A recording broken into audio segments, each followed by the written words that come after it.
did you say? Yes, I'm live. Oh my gosh. Okay, I'm gonna tweet. I'm to go live. You're to go live? I'm to go live. I see. And then I'll try and fix Twitch whilst Good luck. I do Yeah. this. I just don't know what I can do.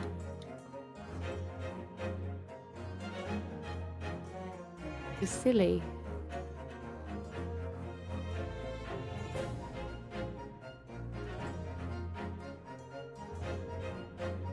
See if I can accept.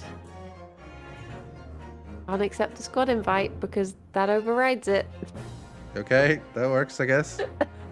I just have to hope there's a Rosabo around.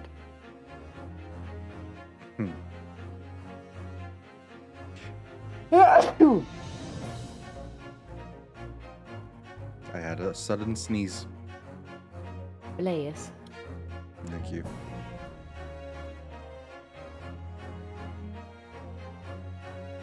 Kirsty's still streaming, so she takes precedent. She takes What the a precedent. madman. What, Kirsty? Yeah, She is. a mad woman. Whammon.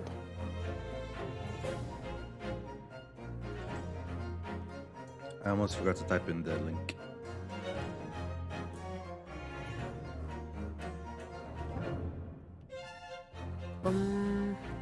Then no one would have known where we were. To be true. I got a yahaha. Who Yahaha. yahaha'd me? Marin yahaha'd me. Hi, Marin. Sorry that you're sick, but thumbs up for being able to see the stream. Thank you very much for the subscription.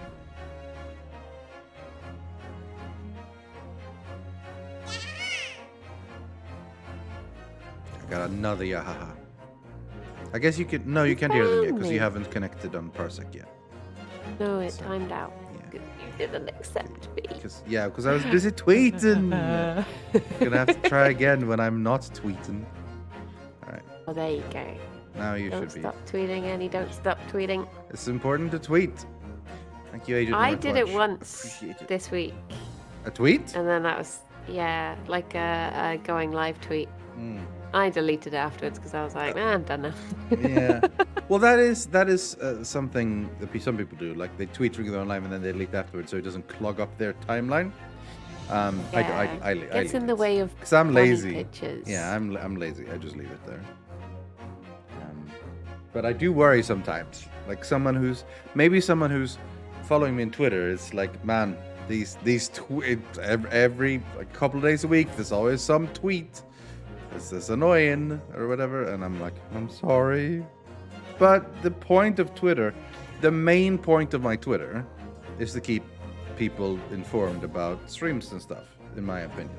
It's just secondary is the retweets from VG Advisor and whatever random stuff I'm thinking about at the time. So that's what I think. I have a lot of followers on Twitter actually. I am super popular. Yeah. How many? Let me double check.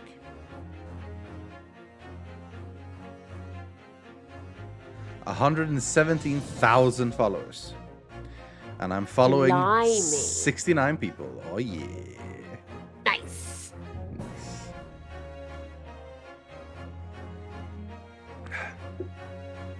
Very nice. Very nice. How are you, Briony?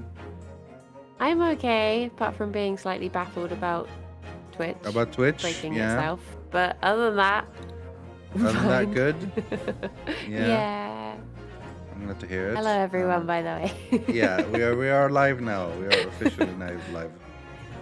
I've just been baffled by the fact that, oh no, I'm in a squad with Radiant. Thank you to whoever accepted that, because I can't access Twitch. So, Twitch is gone. uh, Okay, I just got to introducing Guest Star 2. It's on this. Guest Star helps you bring guests onto your platform and includes safety and moderation features, let you preview, remove, and report guests with a click of a button. Got it.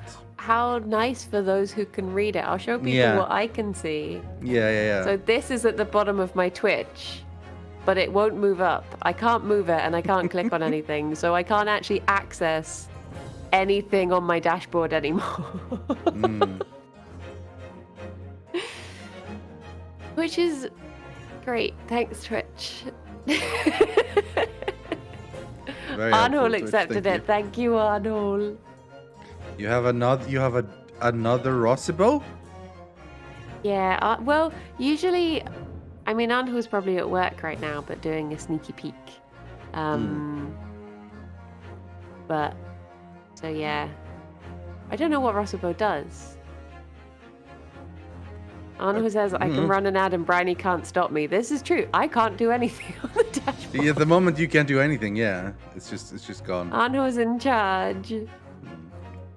Oh, Arno says, I usually avoid Ace Attorney streams because of spoilers. This is his excuse for a lot of my streams, actually, now I think about it. Yeah.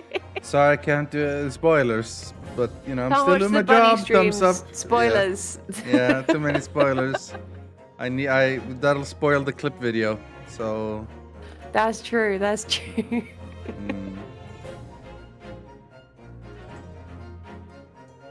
How are you doing, Rithian? Did I even ask you, or was I rude? Yeah, you asked how it was going, and I said it goes.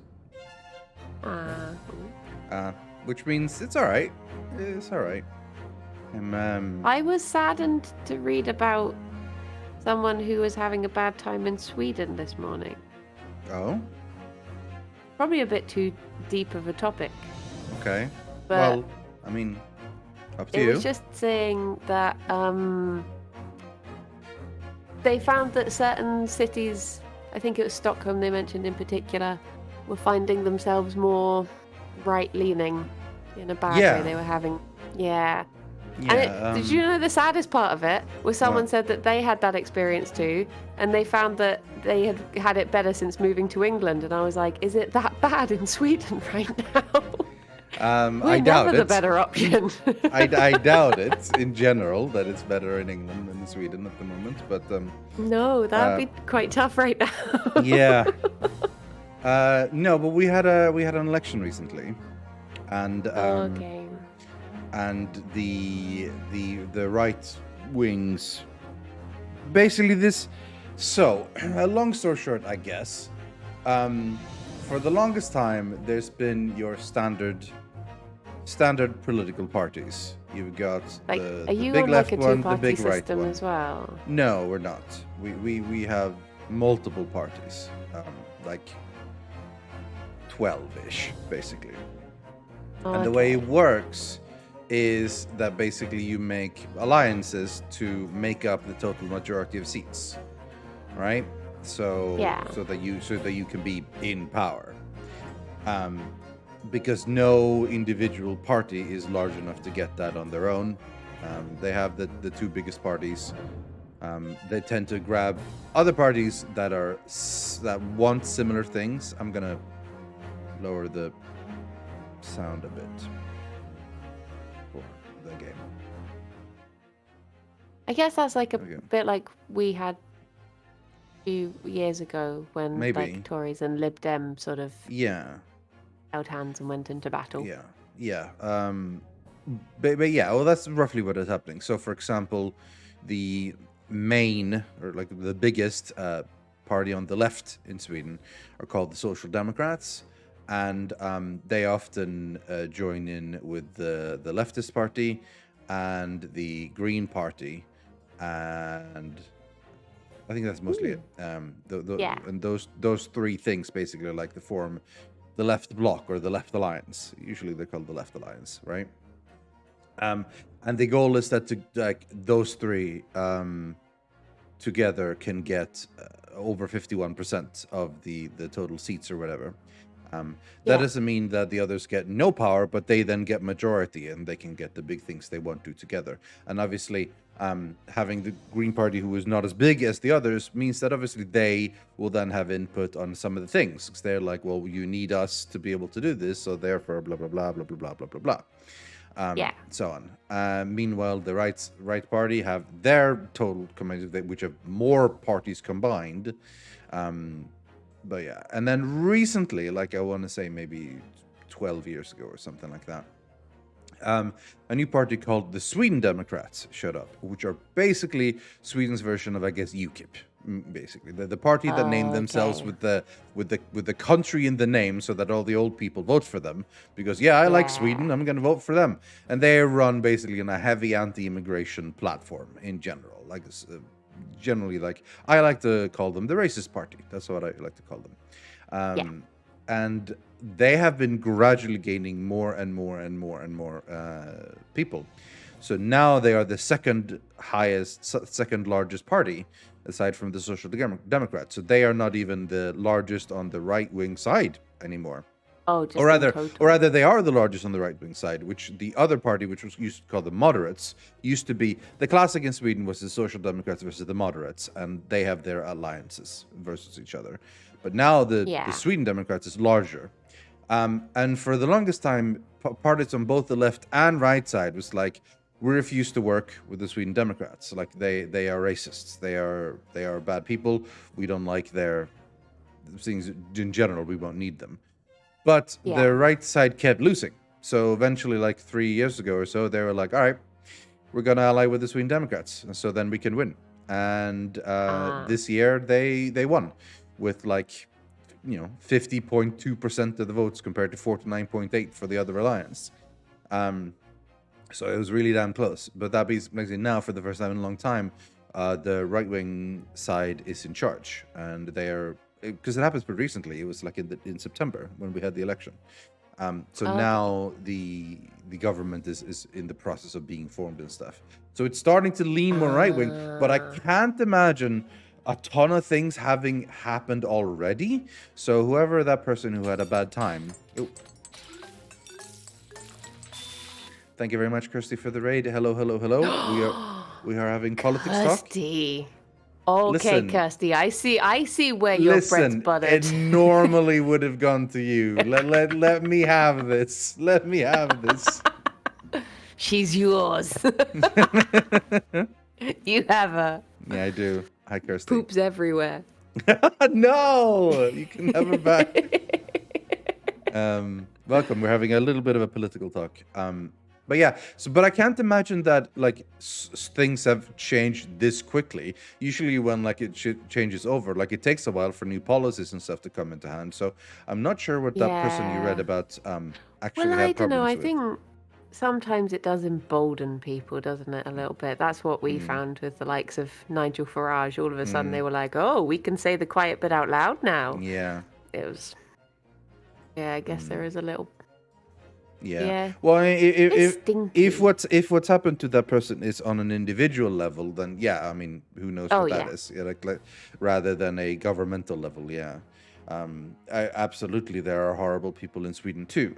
I like my country, but I'm not gonna sit here and pretend like everyone in here is perfect and lovely and great. That's not at all the case. Obviously, people are people. They're bad and good in equal measures around the world, mostly. So, yeah.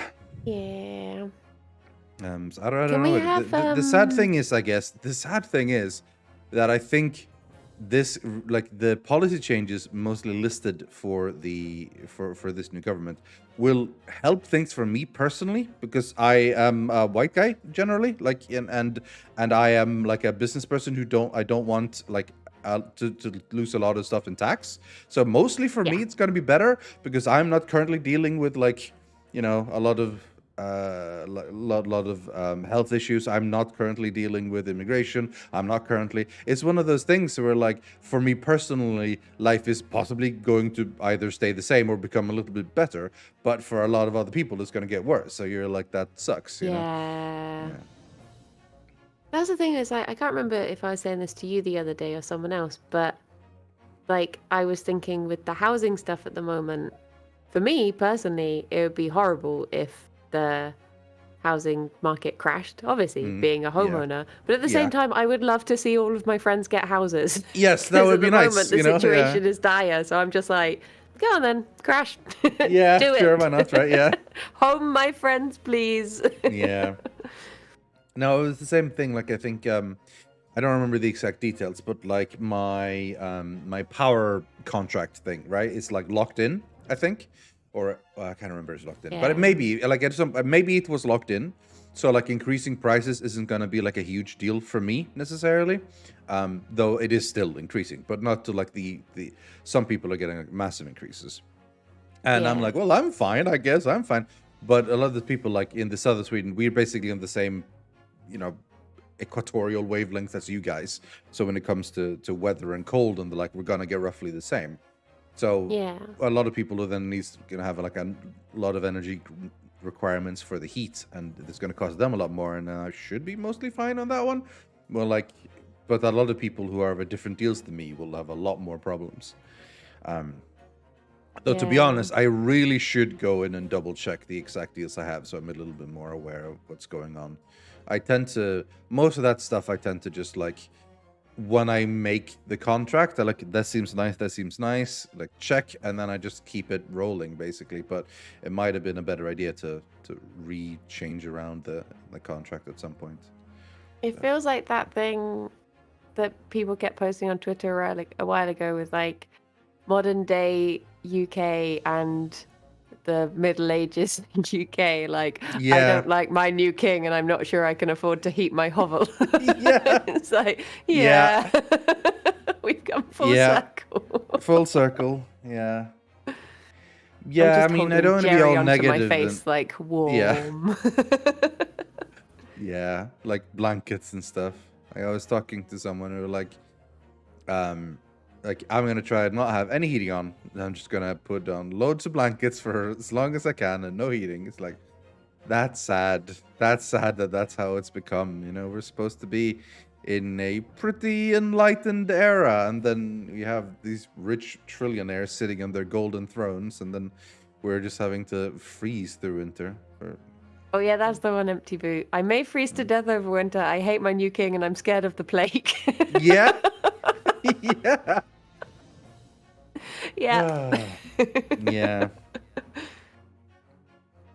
It's bad.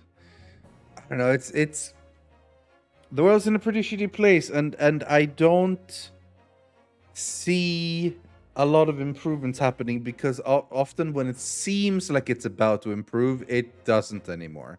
It just becomes worse. I don't know, that's but the you guys are. Thing you about guys the are. UK is we have no idea what's going on, so we don't know what's going to happen. Yeah. Well, you guys Nobody are knows. possibly heading towards another general election, right? Like it's, but the thing is, it might take all the way until like 2025 before it happens, in theory. Yeah. Now people are saying like, oh, we should get Boris back because we've got very short-term memory and we've already forgotten what he did. You got rid of him for a reason, goddammit. Like, why? At this point, I wouldn't be surprised if they announced the first Hunger Games or something. I don't know anymore. Well, they're already doing like a big lottery. We have a chance to get your power bills paid this winter. Hey! Which is insane. I don't know, man. Things are not great in general. For individual people, like, things can be pretty fine, but in an overall look, there's a lot of issues that need to be fixed that aren't being fixed, and that is pretty sad. And it's hard to see an easy solution for this because there are too many old people desperate to struggle and hold on to the last shreds of power and money and equality that they have in their benefit. And it feels like the only thing we can do is wait for them to all die and then hope that their descendants or whoever takes over are better. Because if they're not, nothing's going to change. And we're going to need to have a giant violent revolution. We're going to need another French Revolution. Honestly, it's what we're going to have to need. Bring out the guillotines. I feel sorry for, like... I feel like I'm sort of on the... I mean, obviously, like, our generation does have it, like, fairly bad. But I feel sorry for the generation slightly below. Because I still remember, like, obviously, you know, Tony Blair wasn't a saint. But I grew up with Tony Blair being prime minister. And I remember this is back in my day. But I Yeah. remember the days when I was growing up. If you wanted a doctor's appointment, you called up and you got one on the day. Yeah. And if you had some troubles, you had like a 2-week waiting list at most to see a specialist. Like, Yeah. and I just feel so sorry, like, for people growing up now, and it's just the norm for them to be like, oh, I've booked in for this, might get it next year. And I'm like, Yeah. it didn't used to be like that. And even in my, you know, relatively short time, I remember it not being like that. And I can see why. I can see me being a bitter old person, being like, it didn't used to be like this. We had the good old Yeah. days. So I hope it can get back to that. Hopefully.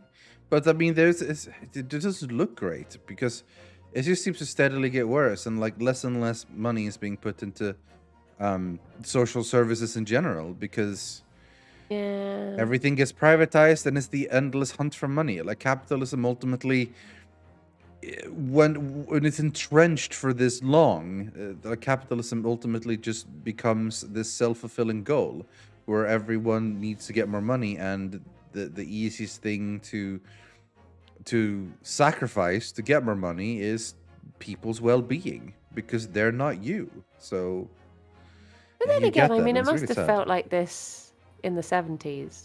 I get the feeling the 70s felt The- pretty awful. So yeah. maybe it's cyclical and it will get better. Well- I remember Tony Blair's literal campaign song was the song Things Can Only Get Better. So maybe we need another bop like that. Maybe With Bops it will was help. Yeah. D-Ream with back when Brian Cox was in a band. That was his band song. And it got banned on the radio because they said it was political if they played it. Ah, I see.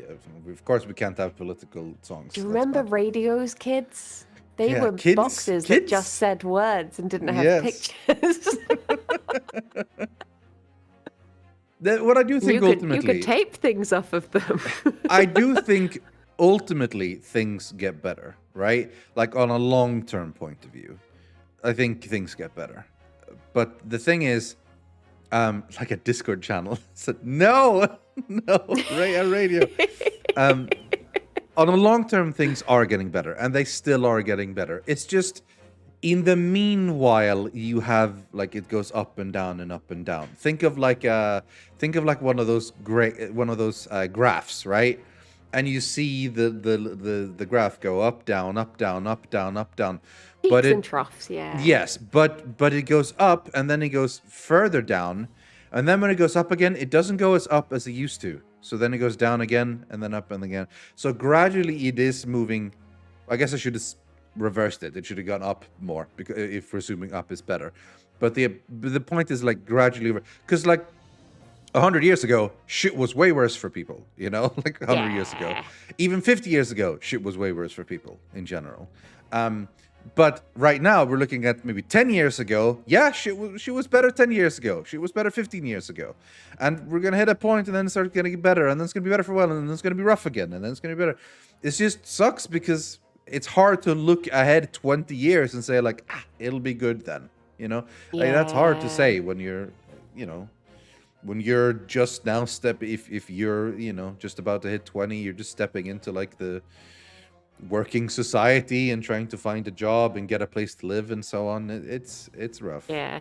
Do you know, I remember once I was working with this guy. It was something I used to film, and he was quite a bit younger than me. Yeah. And I think this was coming up to, which general election would this have been? Might have been when, I can't think. Might have been a David Cameron one. But I remember we were, like, everyone was obviously talking about voting, and he was just like, oh, I'm not going to vote. It doesn't affect me. And I was like, you dear sweet baby. It affects Like, that's not everything how it you will works. ever do. It literally affects Like, everything you everything. ever tried to do, Yeah. everything you will be, it affects all of it. Yeah. And you're not going to vote. It's the only chance you have without like getting involved in the system yourself and putting yourself in a position where you can make literal change. The only thing you can do is Yeah. vote. And people were like, whatever, doesn't matter. Yes, it does. It was 50.2% win for the right-wing people in Sweden. All of those assholes who were like, I don't care, who sat in. You ruined it. It's your fault. I can understand why people do get disillusioned because I do too. that's sort of what a lot of things, what a lot of the papers want is. That's sort of how Brexit happened. Was they just thought if we just bamboozle people, they won't know.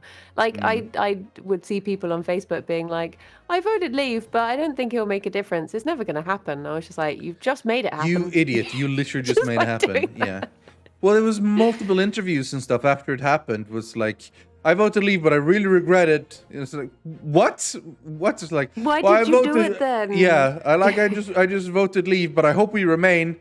What's wrong with you? Like, there's a lot of people who who did it to like, I don't know, what is it called? Thumb their nose at people or whatever, like bite their thumb at people or whatever, ha, you face X person, like I don't know. And then, all right, you ruined your country. Good luck. Thank you. Like, Brexit has had such a huge negative effect on the country, and it's insane, honestly. Yeah. Man. The annoying thing is that it started from David Cameron, who just wanted to like shut up his political rivals or something. He was just showboating, wasn't he? And he was just like, nah, they won't do it. Yeah, it's basically British public, hold my pint. Yeah, exactly. And then as soon as it happened, he's like, all right, I'm out. And he just left. See ya. Yeah.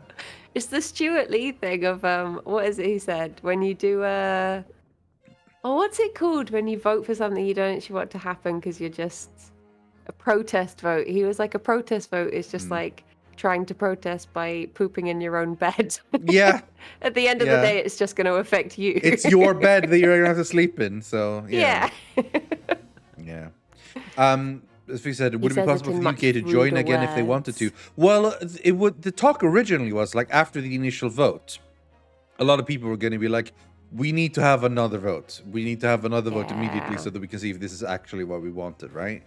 And you know, like a lot of people who voted Leave was like, yes, we do, because I think a second vote would be Leave, because now all of those idiots or like people who were fooled or tricked or just did it for a laugh or whatever, they have now seen that it is actually coming through, so they might change their minds. But I mean, it was a democratic vote and people voted Leave. Like, so that is what the majority of the public needed, apparently, you know? So as stupid as it is, that's what the people wanted. And you'd think that would then at least show people that you have to vote this, but then a lot of people still go around and be like, voting doesn't matter, I don't care. It's like, oh God. I think there should have needed to be a bigger difference for it to have been properly democratic. I think like 51% or something. That's not enough. Yeah, that's I think basically a 50-50. Yeah, I think it was 52-48 or something for the. It should have been a good solid 60 before they. Yeah, I mean, I could I could see that being the thing. Like rather than have it be, we just need the exact majority. It just needs to be a larger majority. Otherwise, we stick with what we have. I could see that being a thing as well. But you know, that's not how it is. Have us back. Maybe if we. I mean, at this point on, no. At this point on, is it the Finnish one? Yeah. Is it the Finnish lady? The young one, yeah. The Finnish girl, yeah. Girl. I'll talk to her, please. She's younger than me, though, to be fair. So yeah. Take us back. Yeah. But the thing is, no, because the UK acted like such pricks afterwards too. Like they put in so many weird demands and things after they leaving, and then they complained about the EU. They're like, "You guys suck. We're leaving." It's like, we think that's a bad idea. You probably shouldn't. Fuck you, EU. We don't like you. And then they start having problems. And they're like, EU's making it so hard for us. And they're like, you said you wanted to leave. We're letting you leave. You guys suck. And then after it's like, EU, or the worst. All the consequences of us voting to leave is now coming to bite us in the ass. God damn you, EU. It's like, I don't like the consequences of my actions. Yeah, exactly. It's like, what the hell? They ended up taking way too long to like organize a proper deal, like that was gonna sort it out, and so it just got delayed. Like it even got extended like twice, and they still didn't manage to sort out a proper deal. So eventually, you remember the whole soft Brexit, hard Brexit thing? Oh my God! It was such a mess. I'm not even from the UK, and I ended up like learning about this shit, you know. I And know so ultimately, you many got a garbage people. deal, and now people have to suffer the consequences of their actions, and it sucks for them. Yeah, So well, many that's what people I happens. know are like desperately looking back through their family history and being like just applying for Irish passports on Yeah, the grounds that my grandma met an Irishman once. Please just let me join. yeah, yeah, I've gone from like when they had the Scottish election, I was like, no, don't leave, to take me yeah, with yeah, you, yeah, yeah, please. exactly. My nana was Scottish, take me with you. It's just that's just this, yeah, like that, which is also, I think, a hugely dick move by the UK government. The Scottish people were like, "We want independence." You're like, if you go independence, you might not be in the EU, so you better stay if you want to be in the EU. And the Scottish people were like, fine, I guess we'll stay because we do want to stay in the EU. Great, excellent, sorted. Now, we're gonna leave the EU. Like, what the hell? Why? That is such a dick move. I feel think like another there's independence two- referendum is happening, right? I mean, it should. Like, I by think all one rights, is it should. planned, I think, ultimately, yeah.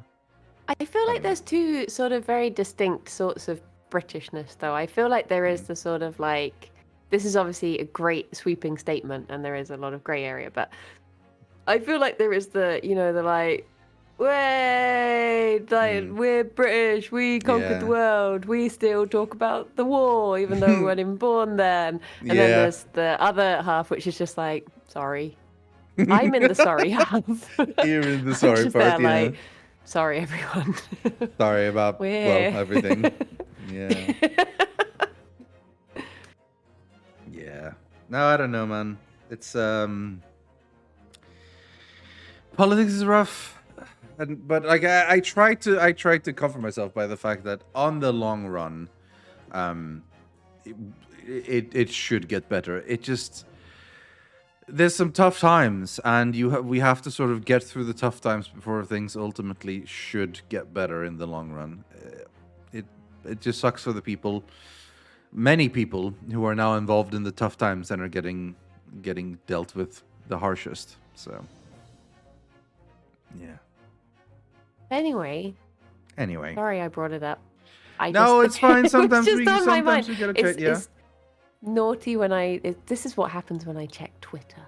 Yeah, Twitter is dangerous for stuff like this. Don't do it to yourselves. Well, this is why I only follow 69 people. I only follow people and all who of make them me depressed. Are cat To be accounts. honest, mostly the only person that makes me depressed really on Twitter anymore. Well, that's not true. There's a few people, but it's Simon Clark, Dr. Simon Clark. He keeps talking about bunnies not having hands. So therefore, no. But obviously, like, he talks about climate change a lot. That's kind of his thing. So you see bad news about it, and I'm like, oh no, that's bad. But ultimately, otherwise, I specifically curate my Twitter feed. I don't mass follow things all the time. Like, a lot of people I follow, I also turn off retweets because I don't necessarily want to see their tweets about things being bad or horrible. And that's not because I'm like, I don't like those people, or I don't want to stay informed, or whatever. But I think that Twitter should not ruin you every time you look at it. And I think the only way to do that is to specifically curate your following list. If you follow like 100, 200, 300, 400, 1,000 people, you're just going to get spammed with so much stuff. And a lot of it's going to be bad because a lot of people use Twitter as their little doom scroll. Like, let's see how the world is ruined today. Scroll, scroll, scroll, scroll. Let's see who's, been in a horrible position. Scroll, scroll, scroll. A woman of all people. Woman? No, I saw a woman today on a Reddit post. Yeah. Who, she was outraged because a man who owned a restaurant gave her and her table free garlic bread. Yeah. She was outraged. Why was she outraged? It was because she said it was a disgusting power play by him. I was like, it's free garlic bread. You just got free garlic bread. Yeah, and she insisted on like paying for it. And he also, because like so the story was, it was a book club. One of the people was like, oh, maybe we should go for pizza this week. And another one was like, oh my gosh, I know this great pizza place. I go there all the time, really friendly with the owner. So they went along and he was just like, oh, great, like you're here. And then this angry person was like, well, that was very over familiar for him to greet you in such a fashion. And then he brought garlic bread and they were like, oh, well, that's a power play, giving us free garlic bread. And then they got the drinks for free and she insisted on paying for them. And I was just like, what is wrong with you? Yeah, I don't know. If I got anything for free, I wouldn't question it. I'd just be like, yep, thanks, bread, yep. If there's bread on a table, I will inhale it. I won't ask questions. Just like, bread, you're not taking it back. I've licked every piece. Just putting it in my bag. Cutlery, anything. Folding the table mat up, have that too. For me, the entire idea is like, I don't know, people often seek out a desire to be upset and angry and outraged. Yeah. Like outrage culture, because I've talked about this a lot, how a lot of people like immediately, whole cancel culture thing, so to speak. Now, I think a lot of people who complain about cancel culture are basically just mad that some people are held accountable for their actions. Like some people did something bad. People talked about you did something bad. It's like, cancel culture can't do anything these days, is what they say or whatever. Which is can't even push old women over these days. I can't even shoot someone in the face when I want to. What the hell? People are idiots who do that. But there is a flip side to that, and that is that this desire to constantly, when someone has done anything or said anything, particularly if a long time ago, this non-stop desire to always hound them and always talk about them and make a huge deal about it and spread it around and a lot of things, often without taking the time to think or taking the time to look into it or compare or give it a second thought before it and being logical. Because a lot of people rightfully feel like they live in a world where a lot of injustice and bad things are happening, and they want to do something about it. But realistically, there's not a lot about it individual people can do, because you are sitting at home doing your stuff, whatever. But if you are like try to help things or improve things via like social media, you're like, okay, well, I'm helping. I'm making awareness. I'm spreading. I'm making sure that this person won't get away with the bad things they said or did. I'm making sure that I will talk about this company or this person, and they won't get any money because of it, and they'll get fired, and I have helped, and that's a good feeling. You're feeling that you have like a justified anger, and justified anger is one of the biggest like hits of dopamine in like knowing that, like feeling that you've done something great, Righteous. You felt that like righteous, like aha, I have done something good. I have improved the world. I have made the world safer. I have made the world better. That is a great feeling. So a lot of people will jump on an opportunity to like ruin a company or someone who said something bad. It's like, and a lot of them don't think too much about it. There's an example about this recently. Did you hear about the story about the Bayonetta voice actor? I don't know if you caught that on Twitter. Yeah. Yes. So the initial thing was one of the original voice actors for Bayonetta 1 and 2 went onto Twitter and said, "Hi, I'm asking everyone who's a fan of Bayonetta to boycott the game because I have been replaced as a voice actor because I was only offered $4,000 for my role for voicing the entire game." And that sucks. And people were like, "Yeah, hell yes, queen." This is what they said. Like this yes, queen, yes, queen. Like, boycott this game. It's bad. It sucks. How dare this evil company not pay her what she's worth? Yeah, we will put them into that sort of thing. And, on the surface, like, like a talented creative didn't get paid fairly for like a work in a long time. So of course we will like we'll signal boost this. We will agree. We will say, fuck Platinum Games. You're bad. You're horrible. And like everyone should love this woman.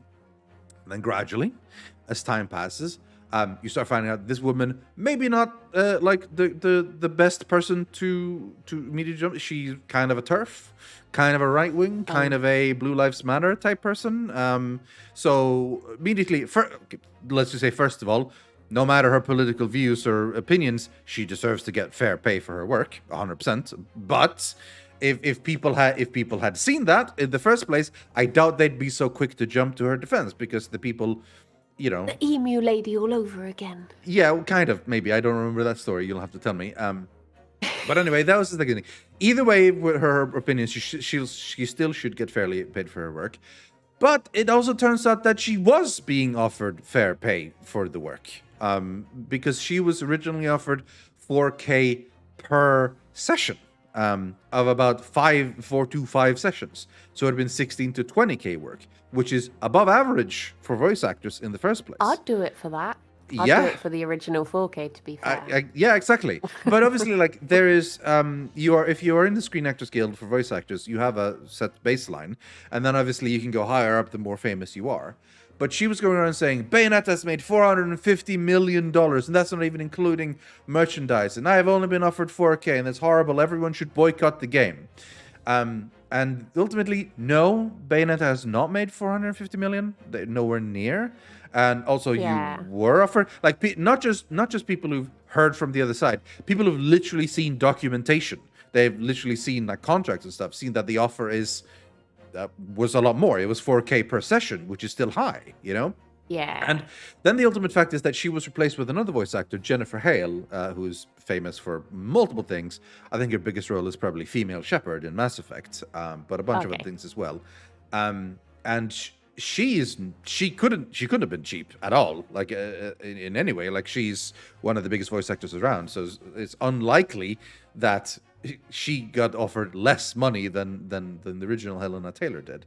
And you then start looking into all the details. It's like, okay, well, originally, apparently, Helena Taylor asked for 6 figures and royalties on the actual game sales, which never happens in voice acting. You do not get voice actors. And the only person who's ever been, aside from like big celebrities already, that get anywhere close to that much money is like the guy who voiced Nico Bellic in GTA 4, the biggest game series in the world, with a hugely complex and difficult and lots of voice acting done. No one else would have been anywhere close. So you start looking at it and it's like, okay, so they were negotiating. She wanted way more and thought that she basically could decide whatever, because I'm Bayonetta, they're not going to replace me. Turns out that they did, and afterwards she's like, okay, well, I'm going to try to get them cancelled. And immediately, this whole appeal to emotion, I am an underdog voice actor, and I want to get paid fairly. Yes, of course, people are going to immediately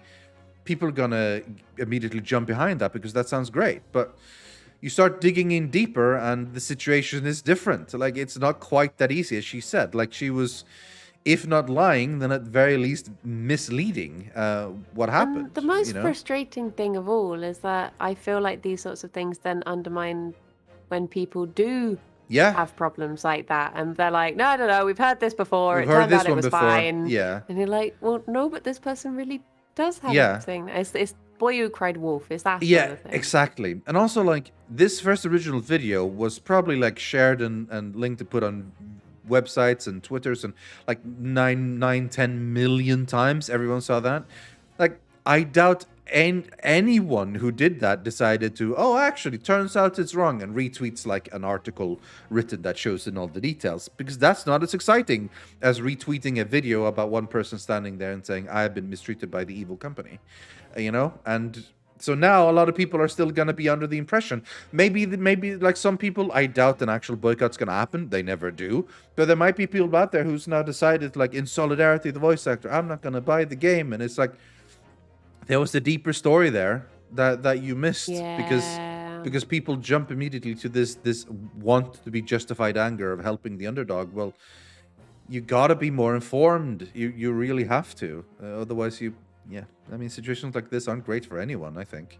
What's that saying that it's like there's none so offended as those on others' behalf or something. Yes, exactly. You do just get like, it's like the other day. This is in nowhere the same thing. But the other day I had a really bad experience with an Uber driver. Yeah. And I had that thing when I got in, and I was just like, "Oh, I want to give him 3 stars because I'm angry." And then I was like, "I'm going to take the time." If it was that bad, you should have given him much worse than 3. I'm British, but I thought I'm going to take the time. I'm going to do my research. I sat there and I looked up what the consequences are if I were to give him 3 stars. It turns out if an Uber driver's average rating goes below 4 stars, sometimes they're completely cut off by Uber and they don't have a job. And I was like, I'm not going to be responsible. He might have just been having a bad day. I'm not going to be responsible for this man possibly not having work at this time especially. So I was like, I'm just going to suck it up. 4 stars. 4 stars. He was awful. 4 stars because I'm not going to knock him under. Okay, but on that... the way I see, unless he like physically attacked me, he's not getting any less than 4 stars. And he didn't. What? He just annoyed me. If he's a danger to society, I'll knock him down. Then maybe he can get 3. What? Okay, first of all, the problem 3 stars, lies... Not got legs anymore. Thanks, guy. I feel like Drove that's a down the separate train tracks. 4 stars. Yeah. Like, risked my life. I almost died. No more arm and was robbed. 4.5 stars at most. You know, like, you're not... I don't know. I feel like it's not your fault that he had a bad day or anything like that, you know? Yeah. If you had a bad experience, you rate them according to the bad experience. It's Uber's fault to only allow 4 stars max at that point. You know, that's their decision. You have to be honest with how you felt you were being treated. Like, I don't know, the entire Uber system is weird anyway. Like, the drivers are kind of held to hostage for their company, for their rides. So you have to... That's why they always like throw in a bunch of these extra things like free mints, whatever music you want, I think, whatever. Please give me 5 stars, please. And it's like, bro, I just want you to drive me somewhere, and it's fine, you know. Like, then the Bristol ones don't problem, care. You know? We don't get that. Like, half the time, the Bristol ones, they'll be on the phone when they pick you up. You're lucky if they stop the car when you get out. They act as if you're an inconvenience for their day. Okay, well, in that case, then 5 stars. Yeah, well, then you don't give them 5 stars, you know? Like, you have to be... I feel like you have to be fair with why you rate them. And then whatever their consequences on them is based on them, you know? I was angry because there's a special, like, pet Uber that you're meant to use if you have animals. Dramatic sip taken. And they weren't picking up, and I'd been by the roadside with the bunnies at this point for 40 minutes, and I was like, I just need to get home. This is like dangerous for the bunnies at this point if they're outside for this long, being stressed. So I was like, I'm just going to book a normal Uber. I'll put in the comments straight away, I've got a carrier. They can refuse to accept it or cancel it if they want.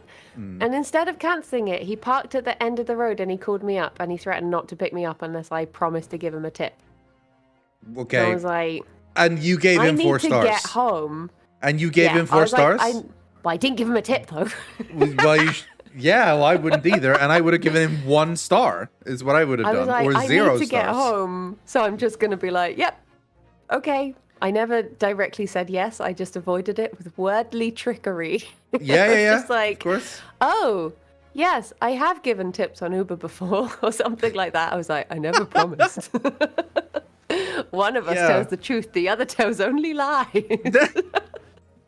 But that's... I was like, I need to get home. And then, okay, why are you then worried about his job? He should be fired. Maybe he really needed the tip. Oh, fuck him! Like, in every possible way.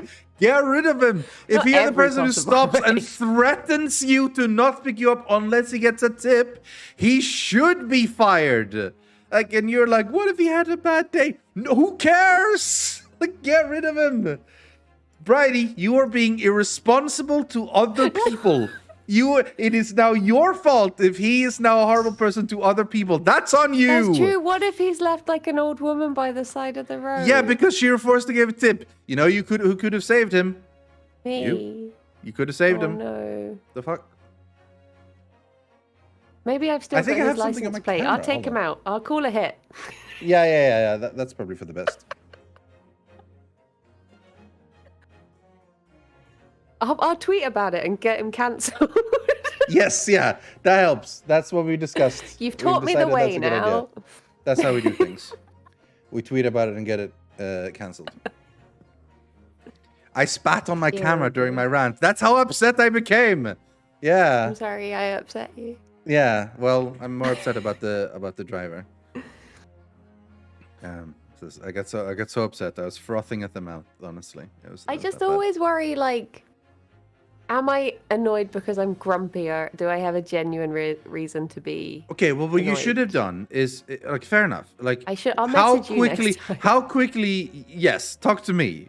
Well, to be honest, that's not a bad idea. Check with someone else. Like, okay, I had X experience. I usually do check with you, to be honest, because I trust you to. You're like one of the few people I trust to call me out. Because there's been times I've messaged you and been like, "Did I do the wrong thing?" And you're like, "Yeah, you did the wrong thing, you dumb bitch." He doesn't actually use I never said that. Don't say that. I say that because I don't. No, I'm like, but yeah, I believe that the reason you talk to me is because I'm fair with you, you know? So that if I disagree with how you've done things, I will let you know that I do disagree. I won't be mean about it, I hope. But yeah. No, but in this case, like, even if you weren't going to seek out other person to ask, like, okay, here's what happened. How do you think? You should have thought about it, sat for a while. Okay. Am I still grumpy? Maybe you're in a better place. All right, let's think back at the situation. What rating should he have? And with the story you told me, he should have had a 0 rating. You see, he was trying to blackmail you, basically. Like, I will leave you out here unless you give me a tip. That is extremely bad. And you rewarded him by giving him a 4-star. I think that is a bad call, personally.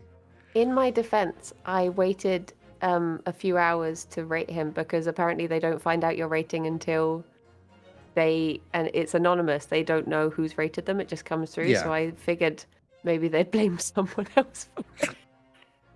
That just means you're trying to avoid confrontation, which you probably wouldn't have gotten anyway.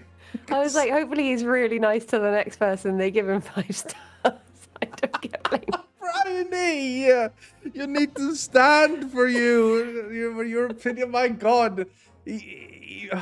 If you want to look at it the worst possible way, he basically threatened the life of your bunny if he didn't get money. Well, if I had thought about it like that, I would have given him maybe 3. As I got out. Yeah. Walked away putting on sunglasses. No. This changes things. Yes, you have to. Yeah, I don't know. When you told about him, it's like, well, I was a little bit annoyed at this Uber driver. You know, he wouldn't do anything bad. I was just a bit annoyed. It's like, okay, well, maybe he was annoying at the cab. No, he basically blackmailed you for tips. Like, what?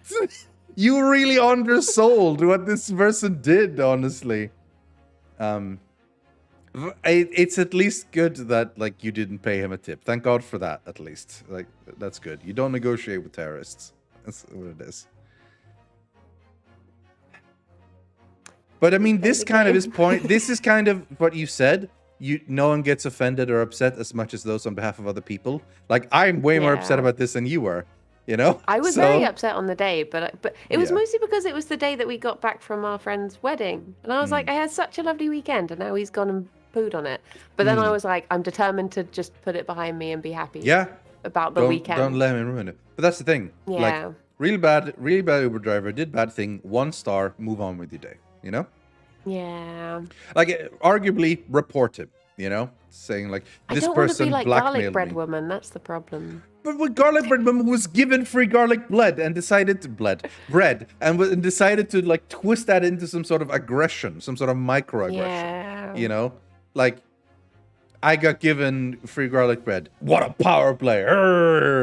What? I wish people would aggressively give me garlic bread. Yeah. I'd be open for power plays like that.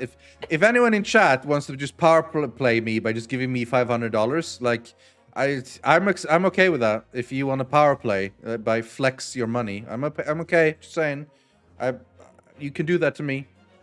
I don't know, man. See, this is It's where I weird. have the Homer Simpson thing with the peanuts, because if someone said to me, like, do you want £10 Garlic or do you bread or want garlic money? bread? You're I'd like, be like, garlic bread. garlic bread. But you can buy garlic bread with money. No, just give me the garlic bread. Especially if I could smell it, I'd just be like, nom, nom, nom, nom, nom. What?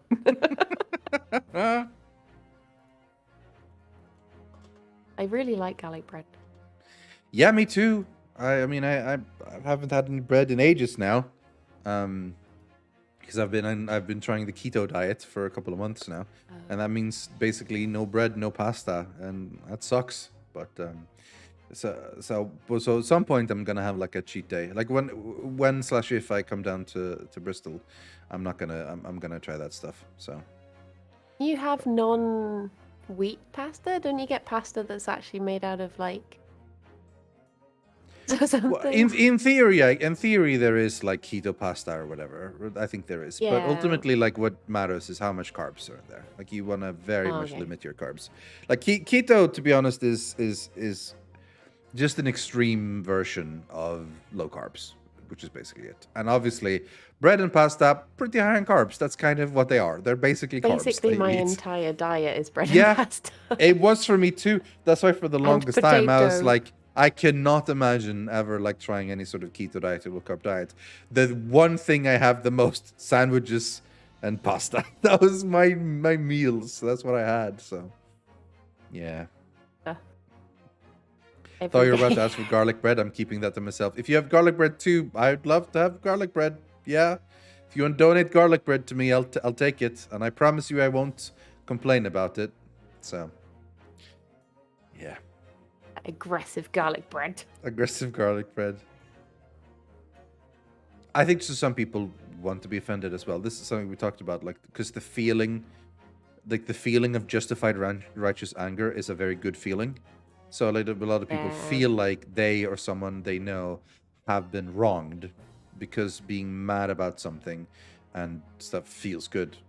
So they seek out that thing, which is why this whole, oh, I'm sure some people want to get offended is a stupid thing to say. But realistically, some people are happy to take offense.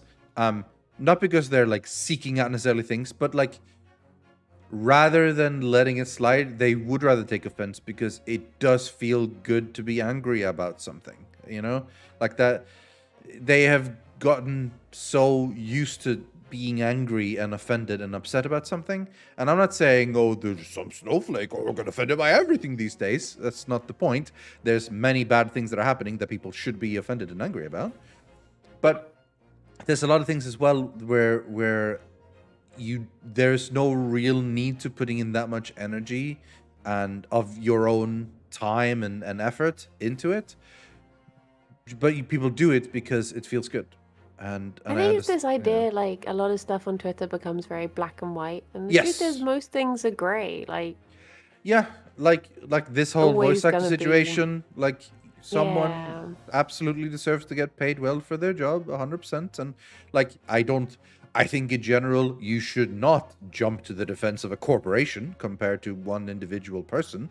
Absolutely not, you know. But there's usually two sides to every story. And before immediately jumping into like the side of the angels and the side of the devils from your very first look when you've read one Twitter post and you just click the retweet button, sometimes, you know, critical media, you know, learn, read, look extra before you pick a side and join, you know. yeah. But yeah. Anyway, Are we lawyer? we probably should lawyer. We've been at this for an hour, so Yeah. it's probably lawyer time. Look before you leap. And I couldn't. Yeah. Think before you talk. I couldn't change my status to just chatting for any of that because I still can't access Twitch. Yeah, I honestly should have, but I didn't. All right, let me increase the volume a bit again. Bum, bum, bum. You lawyer Still or quiet, are you though. garlic bread? It's still like 25% on the Windows mixer. It's a loud game. Is there a volume slider here? I don't think there is at all. This is audio on. This is we can have it on or off. That's it. What we have. We used to hide because we didn't want to cover the wait time. Length of time until next delay displayed in autoplay and story mode. Oh yeah, there's story mode.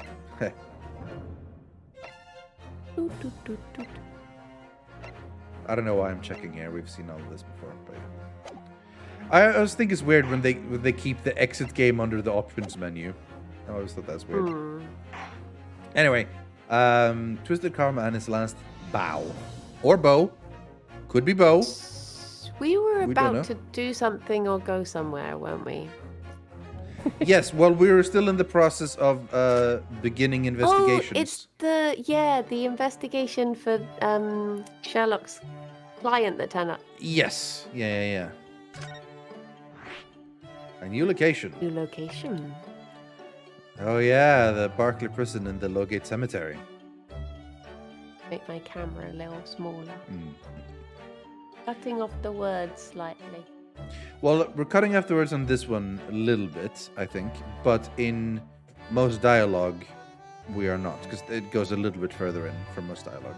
So right now, I'm cutting off the sides of the W, and I'm cutting off the I in I'm. But that's it. But I believe in normal discussion, it should be fine.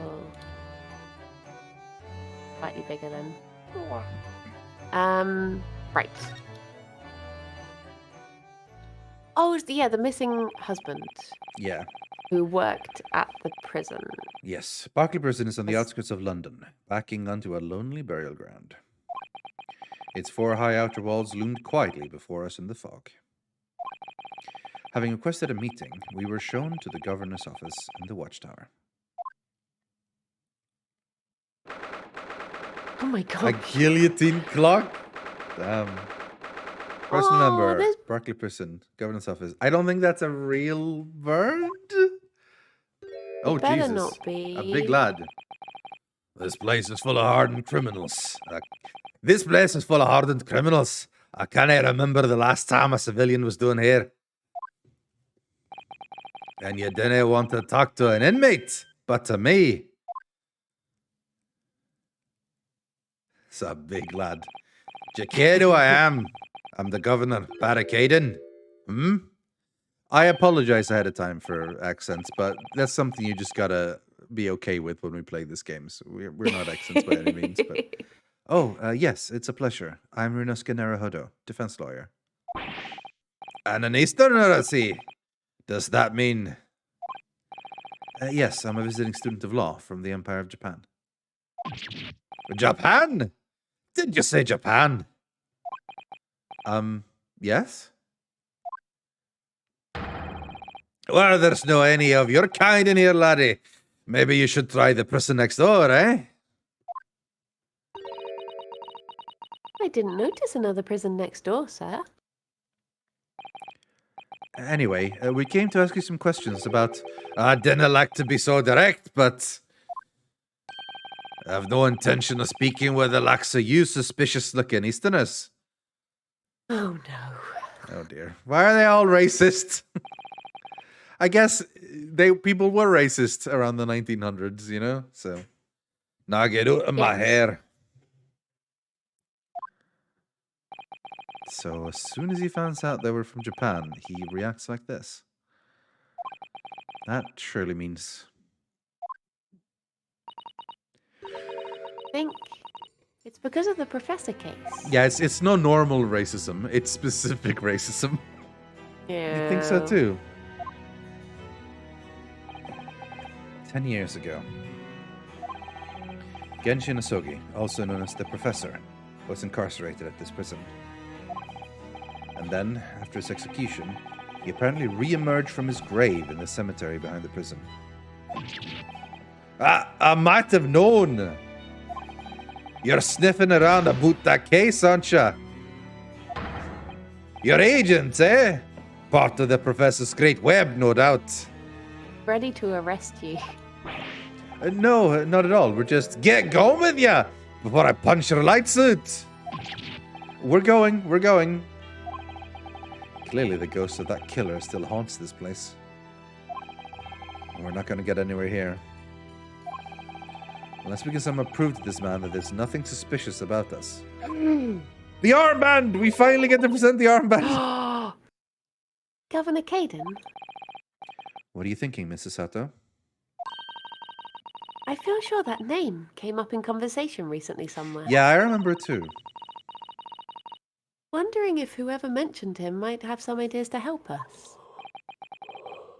Come to think of it, the yawning has started, by the way. As soon as the game... It's not like I haven't been talking non-stop about rants, but now all of a sudden when it's the game, I start yawning. Come to think of it, I have the same feeling. Right, so I don't... I said get ut!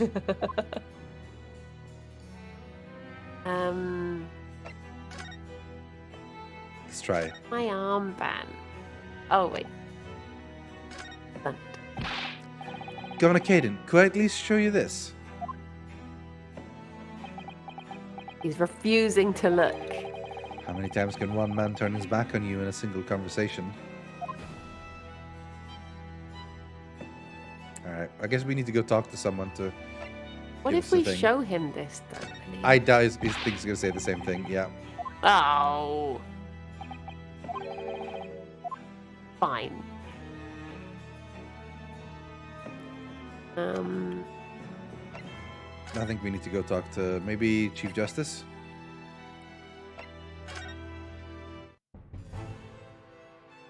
And then converse?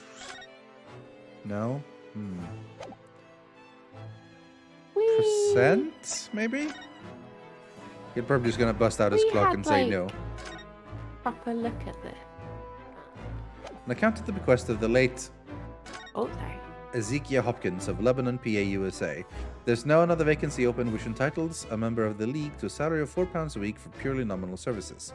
All red-headed men who are sound in body and mind and above the age of 21 years are eligible. Apply in person in the morning of the 31st at the large park on Lime Street. To the Red-Headed League. Get $4 per week if you are a redhead. A most fantastic money-making opportunity. What else do we have? St. Bartholomew's Hospital, Public Health Report, Retrospective. Hello, handsome. And something with services. I forgot the mute button doesn't work if I'm tapped into the game. Briony is driving this part, yes. Briony is the controlling lady when we investigate. That's a nose. It's a nose, alright. Is there anything? There's nothing in the background at all that's of interest. Yeah.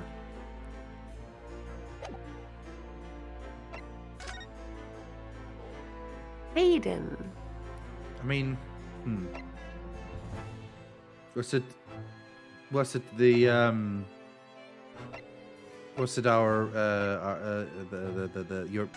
Mikotoba's dad? Maybe. Yeah. We can't converse, but maybe we can examine and then converse? That's Professor Mikotoba over there. Ah, hello you two. I was just taking a moment to catch up on the world now that I'm unpacked. But where's Judge Shigoku? Yes, he's not the relaxing sort. He's taken himself off to pay his respects to all the legal bigwigs. Having only just arrived in the country today. Goodness, he's full of energy. Professor, you mentioned something before. About how you'd known the prison governor at Barclay Prison. Oh, Governor Caden, you mean? Yeah, I thought so. I think it might have been him. So it is the same man. Father, we must speak with the governor. He refused to talk to us. He said we were suspicious Easterners. Well, I'm sure if I accompanied you, it would be a very different story. Oh, would you?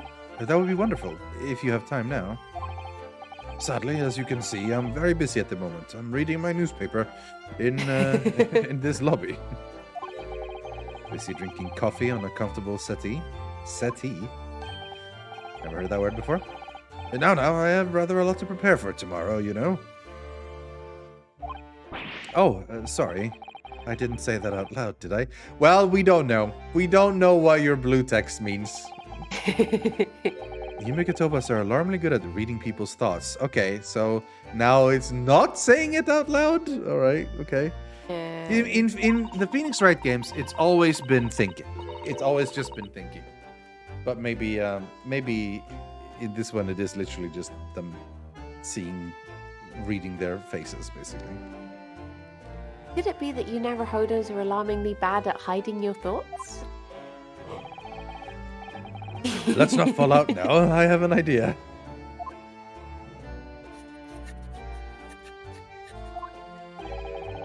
What's he writing on that piece of paper? Here's a letter of introduction for you. Hopefully when he sees my name, he'll change his tune. Yeah, thank you.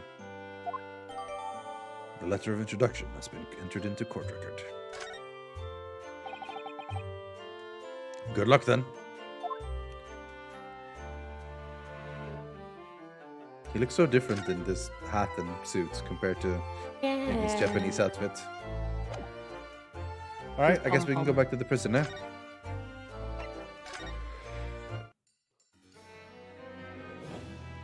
Now we present that.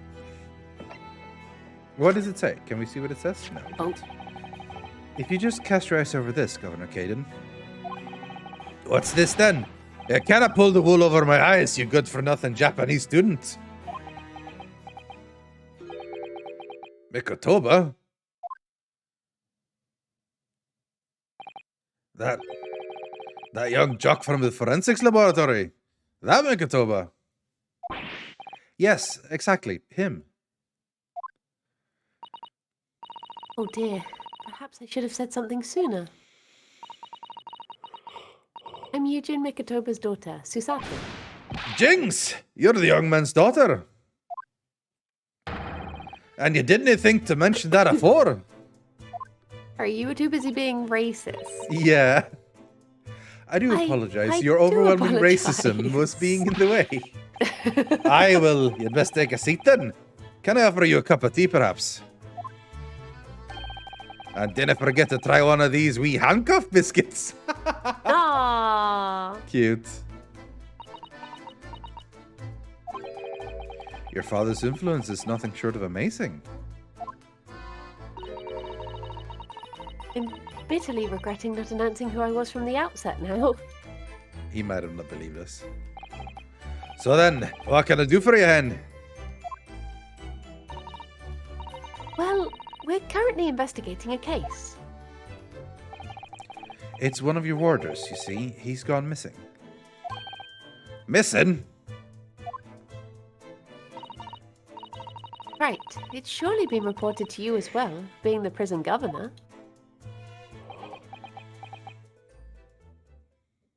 Where did he put the tea? I haven't heard nothing of the sort. There's no missing persons in my prison. Like, played up, they just eat the cup. No, I see. Oh! But how can that be? Mr. Daily Vigil, your chief warder. Hey, Vigil? That's right. His wife came to us and asked us to investigate his disappearance. Let's skip the part about him only going missing yesterday for now.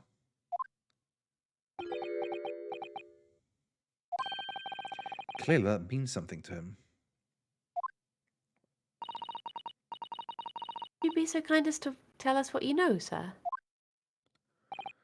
Aye, of course. Bum, bum, bum, bum, bum. We understand that Mr. Vigil is the chief warder here at the prison. Aye, that he was. Was? Strong sense of responsibility and dedicated to the job, no doubt about it. He was no doubt about. He was a fine warder. Sorry, did you say was? Aye, he doesn't work here no more. He left the job. Oh, hang on. Has he been lying to his wife about staying away? No. Oh dear, oh dear. Maybe. Oh my. He didn't want to, like, make her nervous. When was this exactly? Well, either that or he's being an adulterer. Maybe. Or he got in with a bad crowd and is doing naughty jobs. I'm not assuming anything bad. I'm assuming he's a nice boy. But we'll find out, I guess. You're betting he's a bad boy. I'm betting he's a good boy. I think he's a bad boy. I'm thinking he's a good boy. There's a question. When was it about? It cannot have been much less than 10 years ago now. Whoa! That's a long time. What? 10 years ago? He stopped working here 10 years ago. Aye, as I mind it. Jacan, I haven't heard the fella's name in all that time. That's a worry if he's gone missing, though. But Mrs. Vigil made no mention of it. I think perhaps, Mr. Naruhodo, that his wife simply doesn't know. I think she's unaware that he no longer works here. Governor Caden, can you tell us what happened? Why did Mr. Vigil give up his job here? That's important, is it? Yes, I believe it may be. What are you thinking, Mr. Naruhodo? I can't help wondering, given that it was 10 years ago, which was exactly when the professor was being held at this prison. Oh? Do you think he was the one who saw, No, that was, the robot man. That was, yeah. Yeah.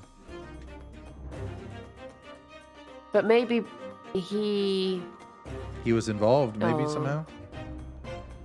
Like he had too much information or something. Yeah. Or...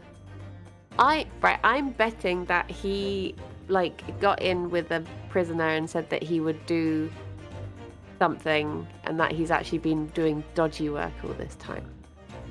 Maybe, but I think he's a good guy. So, Mr. Vigil actually resigned from the position of Chief Warder 10 years ago, you're telling us.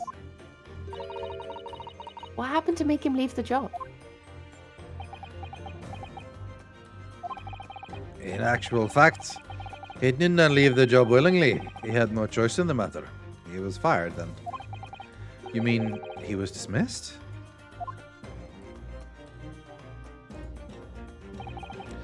It was after a particular walk. Sorry? A walk?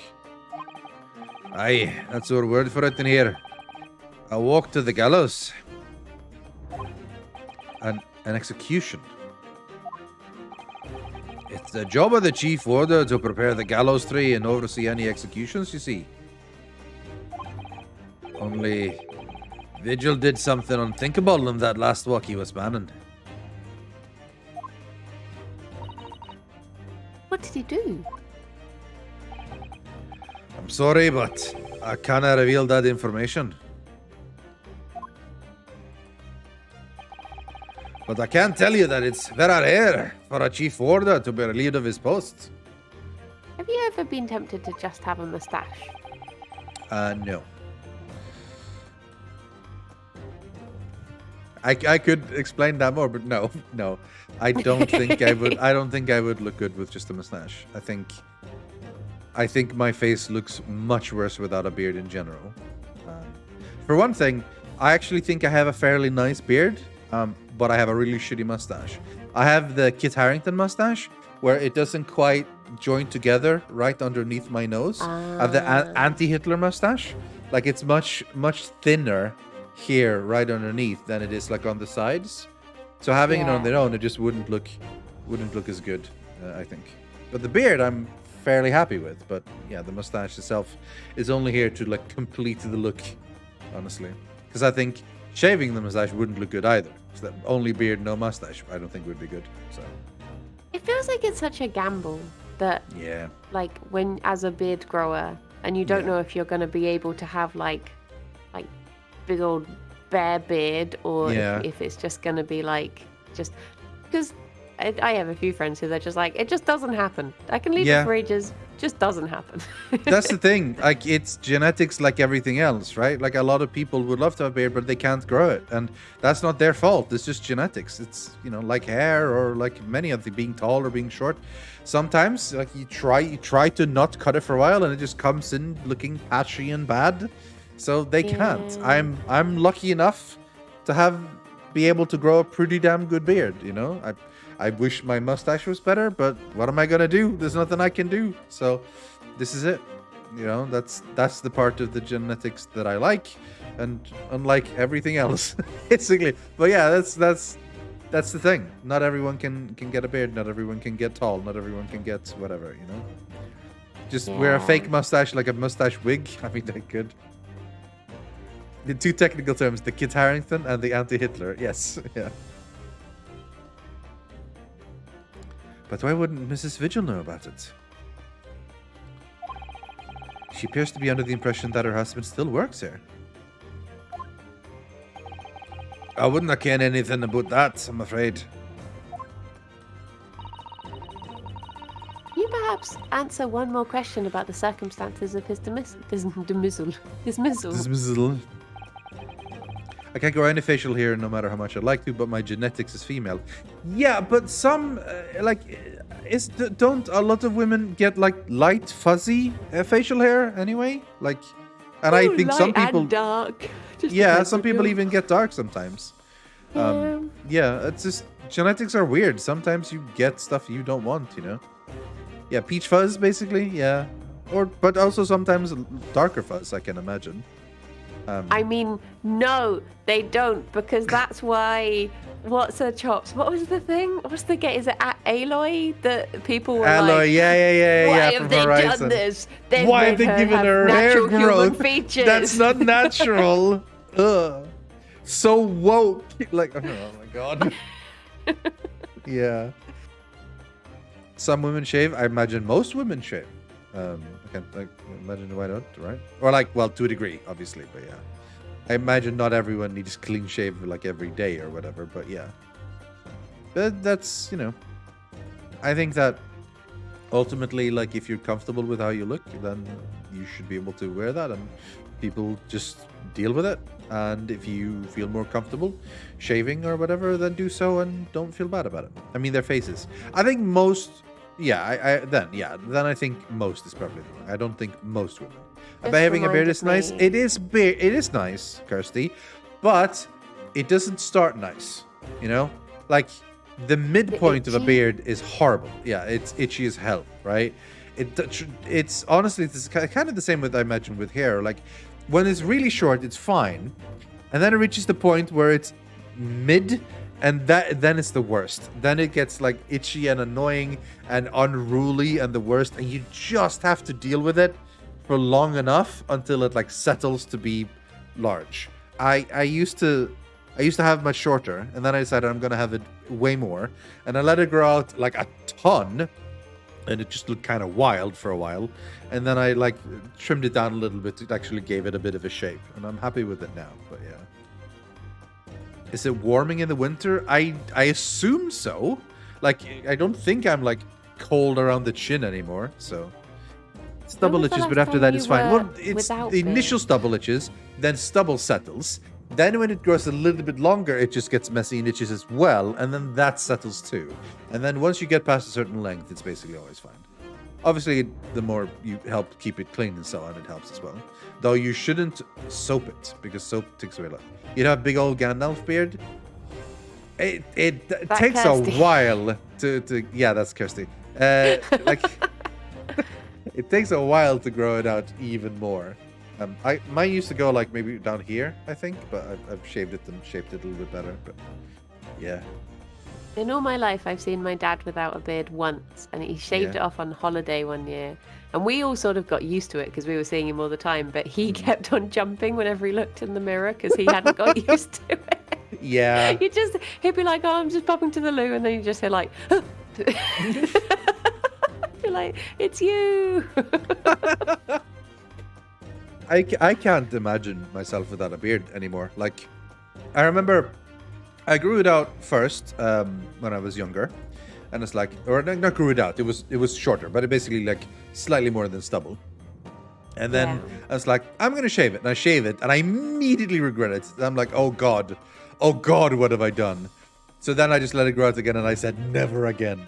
You know, at that point. I'm a bit like that with my fringe. Like occasionally, I'll get to the point where I'm like, I'm just gonna grow it out. I don't want it anymore, and then I'll just be like, I miss it.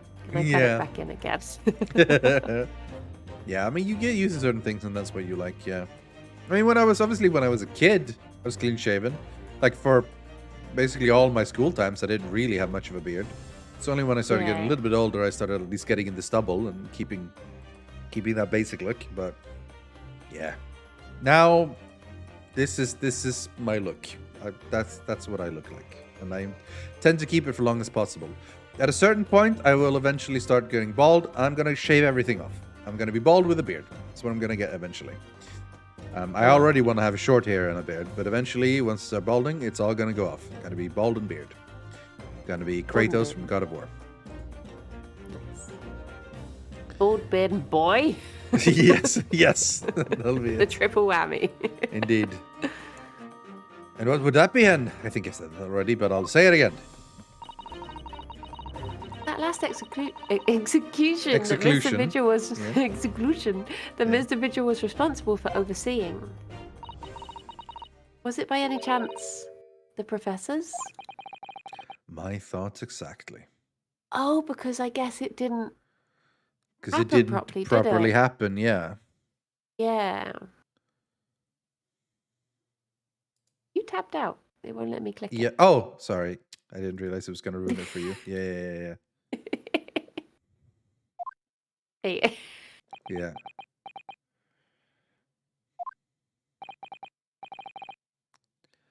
I'm sorry. I really am. But I'm not at liberty to answer that. Oh, sorry. Click the little early, yeah. I see. Let me tab up briefly once. Bam, so I have it on the right window open. Okay. My father, yeah, you say what you need to say, and I'll click. Oh yeah, I don't know why I waited. Yeah. My father came to Britain all those years ago in order to study forensic medicine. You seem to have been well acquainted.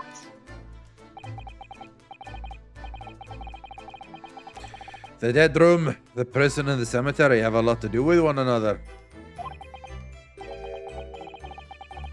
After all, they need fresh corpses for forensic research. You can?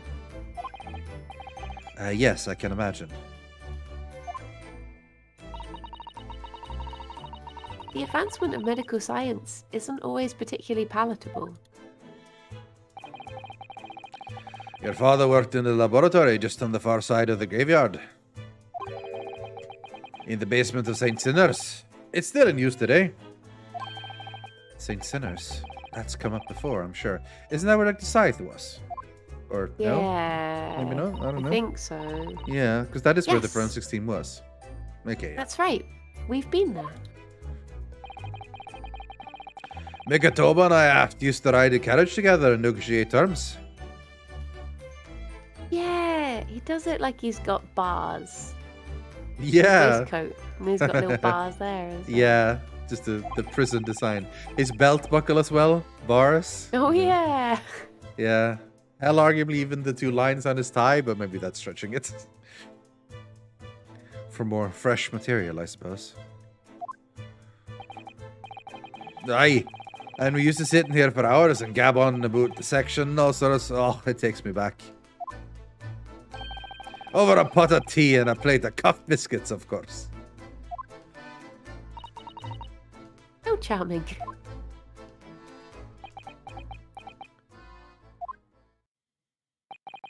He was a good fella, your father. Reliable and dead set on his work. But I'm afraid I'll never understand you Japanese. Can't lump everyone in together. Because of Genshin Asogi, I suppose. Yeah, they do that a lot in this game. Well, someone in chat, I can't remember who, said earlier that Genshin had quite an impact. I was like, oh no. Oh, there they are again. Yeah, more bars. I cannot tell you anything else. Thank you so much for your time, Governor. Governor? Oh, one moment before you're away, Hen. I'm sure I have it here somewhere. He has a hatchet on his leg. Ah, found it. Here, take this as a wee souvenir of your visit to the prison. Is it? That's Vigil's dismissal notice. It's 10 years old now, of course. Oh my, are you sure? Aye, it's no trouble at all. It's no the original, mind. Vigil's dismissal notice. We need to take a read on that one. Thank you very much, Governor Caden. Well, in return...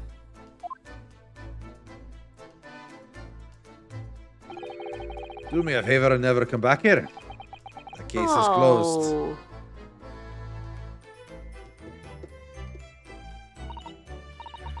Well, I think we ought to return to Baker Street for the time being. Yes, I agree. We need to report back to Mr. Sholmes whether we found out about Mr. Vigil. Because for some reason we're just working for him. What will he tell Mrs. Vigil, I wonder?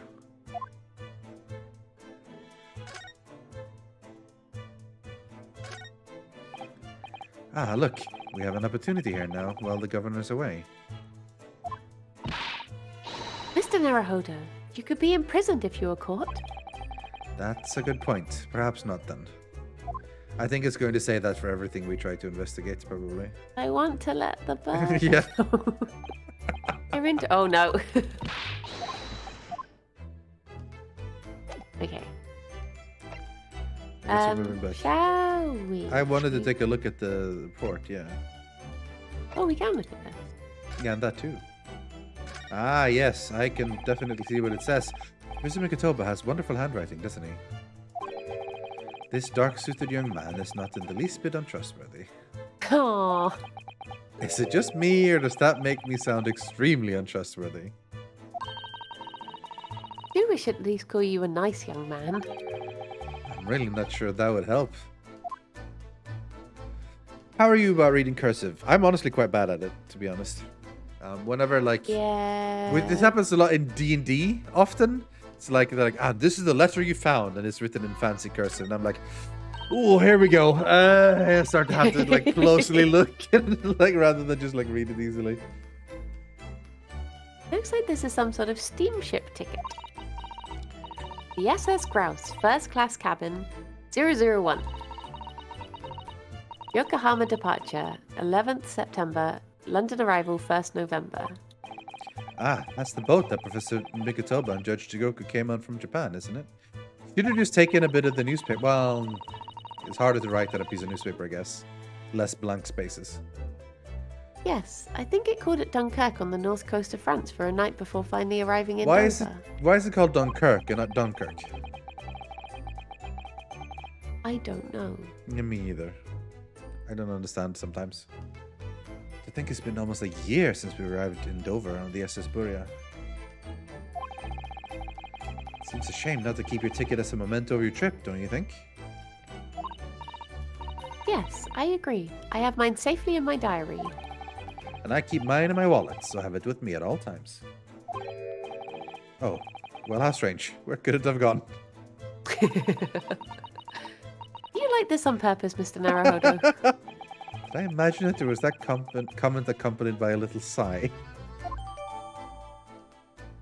On the back of a ticket for passage in a steamship. Aha! Updated. Oh. Updated my journal. Alright, let's take a look at the dismissal notice. Chief Order Daily Vigil is relieved of his post with immediate effect for having violated Clause 132 of Her Majesty's Code of Conduct for Prisons. All rights to redundancy pay and other financial benefits are fully revoked. Oof. Reason for dismissal. Aiding and abetting the escape from this prison of convict just prior to his execution. Details of this escape are still being investigated. Full cooperation with inquiries will be expected. Prisoner cover barricading. Barricading! That's his name. Barricading. Either barricade in or barricading, basically. Oh man, I just realized that. Someone typed it in chat earlier, just like barricading, and I'm like, whatever. But now I realize they meant the name. Additional notes. Indications are that jailbreak plot was conceived prior to the convict's incarceration. It is believed that the convict engages some form of a negotiation with prison staff in order to secure assistance. Full disclosure of information regarding these negotiations will be demanded. Okay. All right.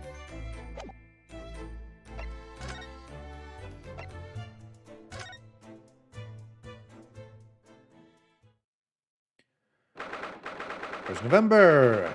Films is sweet. Have we been told what year this exactly? Is it 1900 or 1901 or something? We're back. I don't remember. I swear there was something that mentioned the year, but I can't think. Yeah. Hello, you two. It's almost certainly Iris. Hello, you two. It was Iris. Yeah. I thought you'd be back before long, so I baked some scones for us all. Or scones. Do you mean scones? Scones. Ah, so that's what the delicious greetings, my dear fellows. He's going to hunt down the blue-headed league now. You've returned a good deal sooner than I was anticipating.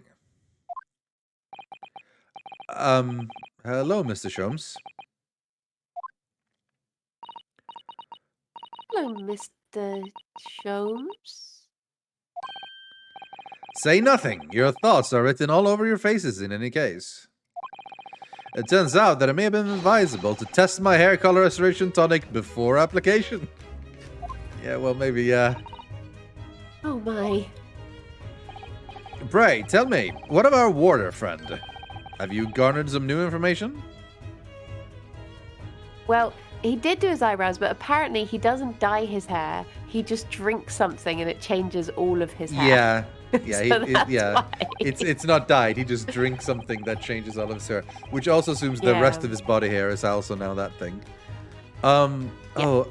Yes, something very surprising, in fact. Though it's not a patch on your hair, to be honest.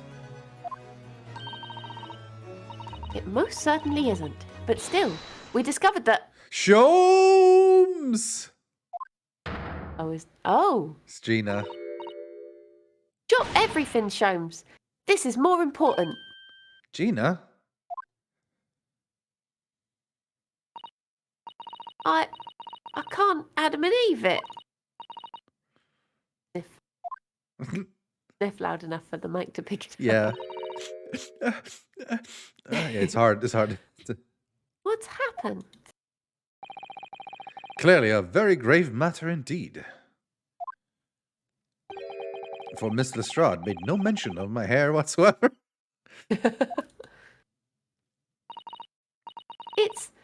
It's the boss. What do you mean, Inspector Gregson? No. No spoilers, Side Thief, stop it. He's dead.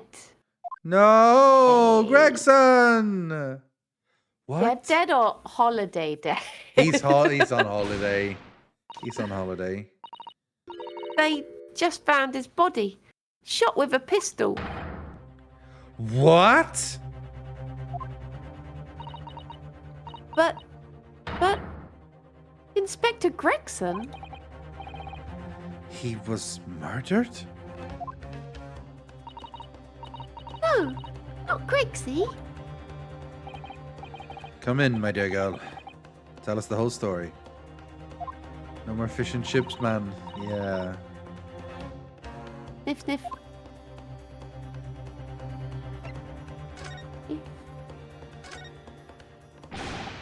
Are you serious, Gina? Inspector Gregson was...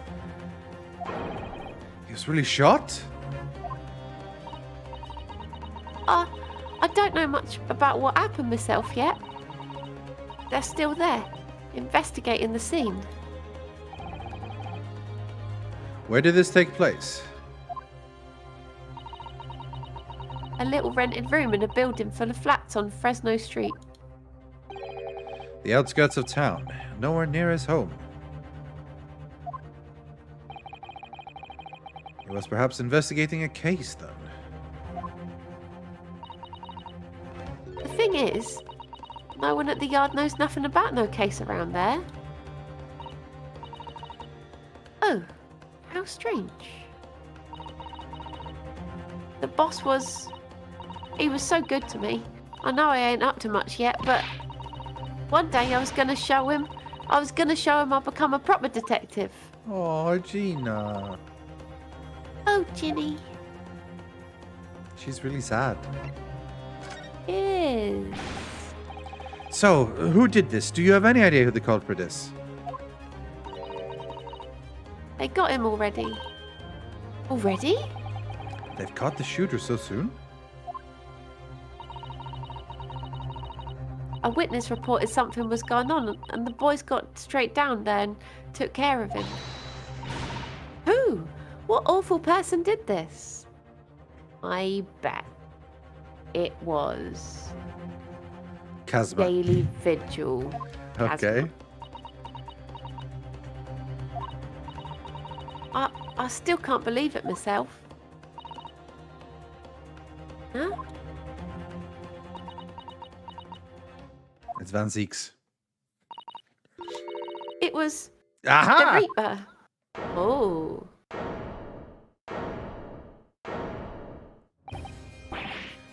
Wait a minute, you don't mean they've arrested Lord Van Zieks for it? That's right. That Reaper bloke's gone and shot the boss. Gone and shot the boss. I paused. He's gone and shot the boss. No, Lord Van Zieks. Are we going to represent him? Of course, yeah. That's literally what's going to happen. Almost certainly.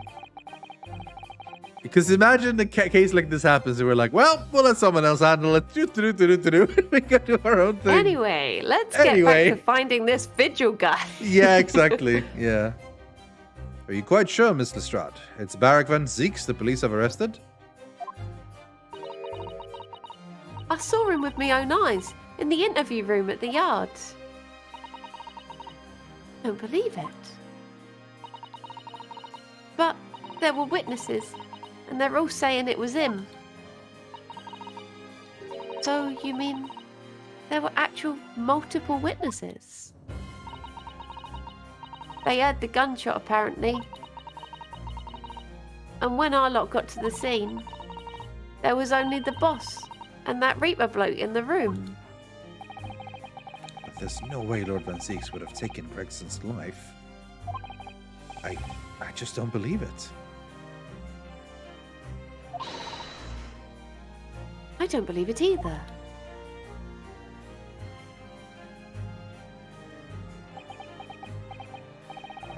Thank you for informing us, Miss Lestrade. This really is most terrible news. I am dreadfully sorry. What are you saying sorry for? You didn't do nothing.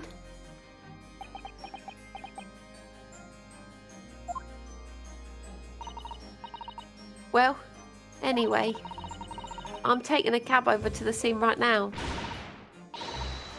Please come and all, as soon as you can. You've got to help.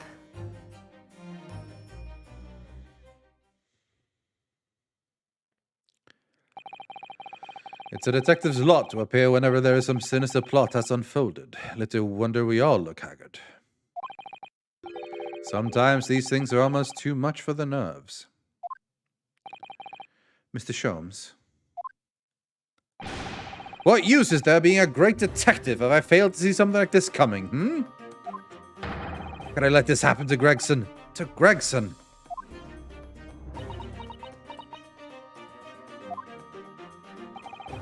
Mr. Naruto, I shall leave at once to begin my investigations. Of course, yes, we will too. It would be helpful if you could talk to Mr. Reaper and see what you can glean. I'm sure you were intending to do so anyway. Until later, then.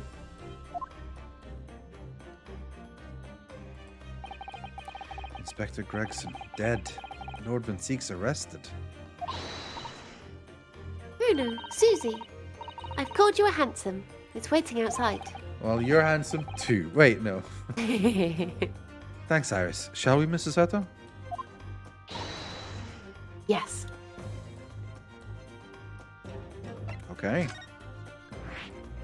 I mean, Your it's all location. kicking off. Yeah, it really is.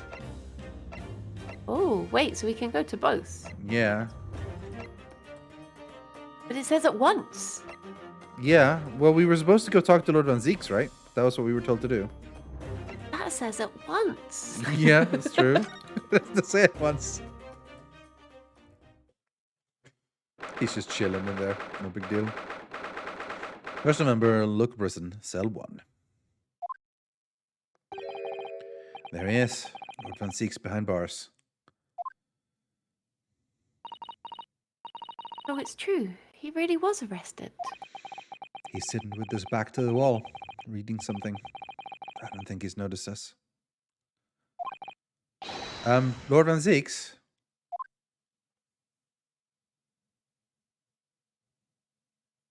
I reckon he can put his foot up here. No, I think that's too much even for him. Oh, fancy meeting you here. The last place on Earth I'd like to be, with the last person on Earth I'd like to see. I couldn't very well not come. We heard what happened. That Inspector Gregson was... His first name is Barak. Go home. This has nothing to do with you. But... Oh yeah, they have taken his sword. Yeah. Forgive me, Lord Van Zeeks, but I must disagree. Inspector Gregson was very helpful to us on a number of occasions. We're indebted to him. At the very least, we owe it to him to find out the truth about his death. You must help with our investigations. Please, we're literally the only defense lawyers in this world. It's true. We have seen no one else in the entire history. Just us. We're your only hope. Well, I guess he could probably defend himself, actually. Yeah, Oh, well, actually, no, because he's terrible, because he loses every time. Yeah, exactly. He's lost every single time. And he's also a prosecutor. A bad one at that. True. Yeah. There's really nothing I can tell you. What were you just reading at the back of the cell there? Was this something related to the case? Casmo is a defense lawyer. True. So maybe he's around and he can help defend. But he's just gone AFK randomly. The yard isn't quite so cavalier with its information as to share case details with a suspect. This is a letter from an old acquaintance. Oh, who might that be? Someone you know, if it's Albert. Yeah, I was gonna say, yeah. Albert Harebrain. Of course, yes. I keep forgetting they went to the same university. And I would like to read my correspondence in peace. So let's get this over with, shall we? What is it you want to know? Strange. Frog Detective 3 is out on Thursday, and we never finished the first one. True. I would like to play those games as well, but we only have one stream a week, and we gotta finish this. True. We have to find a decent place to play alternative games as well. There's not enough days in the week, ultimately. True. I mean, let's face it, Lord of the Six never minces his words. But they seem to have less bite than usual somehow.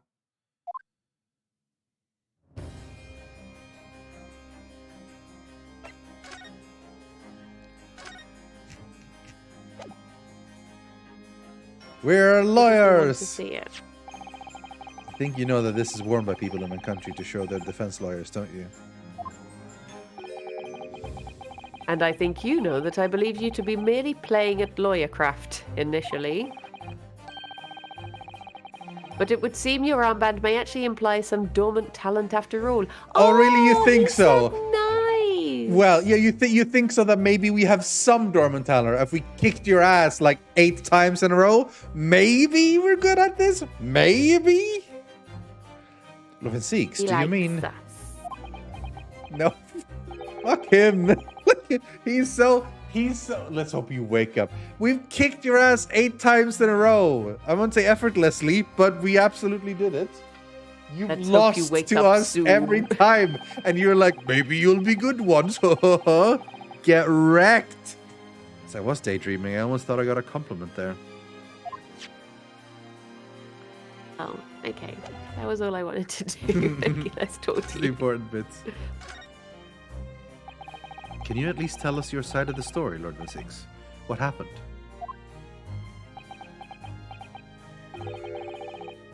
How much do you already know? We know that the inspector was shot dead in a small rented room on Fresno Street. You were found there by the police when they arrived on the scene and immediately arrested. We were told that there was nobody else in the room and that some witnesses heard the gunshot. Then you're well informed.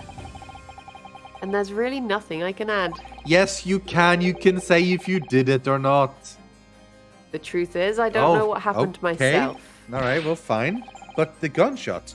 Obviously, you didn't fire the gun, did you? I'm not in the habit of shooting the people I work alongside. But I'll make an exception for you. I also heard the noise. However,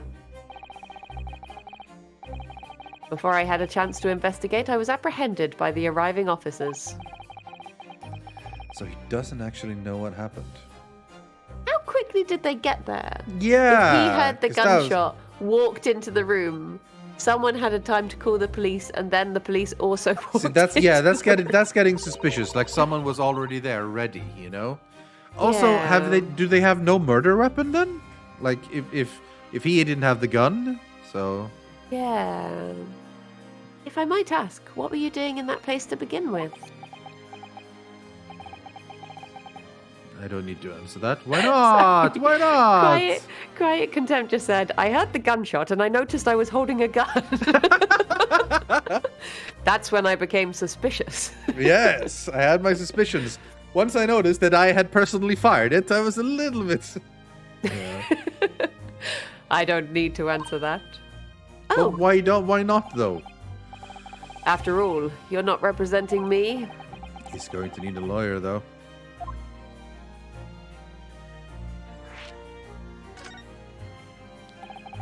Who is going to be representing you in court, Lord Van Six? Anyone other than you, I should imagine. Yeah, because clearly I'm so bad. I haven't kicked your ass like 8 times in a row. No, yeah, you're right, yeah. What a dick this guy is. Ah. Would I be right in assuming that you have no representation as yet? Defense lawyers shy away from any trial involving the Reaper, as I'm sure you know. Except me and Susato, because we are courageous and intelligent and good at our jobs. But for some reason, you're still throwing shade, trying to pretend we're bad at our jobs. I repeat, we have kicked your ass 8 times at least. It's probably not exactly 8, but a lot of Maybe times. it's because he loves us and he is trying to protect something, so he knows that he won't tell the truth and he doesn't want our reputation to be tarnished and look bad. So he's sacrificing himself for us. Ah, it's romantic. You're such a simp, Briony. At least Kirsty isn't here, being an even bigger one. But this is different. In my career, all of the defendants I prosecuted, only 19 have ever been acquitted. Of them, 16 subsequently died in mysterious circumstances. Questions will be asked now. Surely not. I assure you, no defense lawyer will want to touch me with the end of a barge pole. But you didn't actually have anything to do with those people's deaths, did you?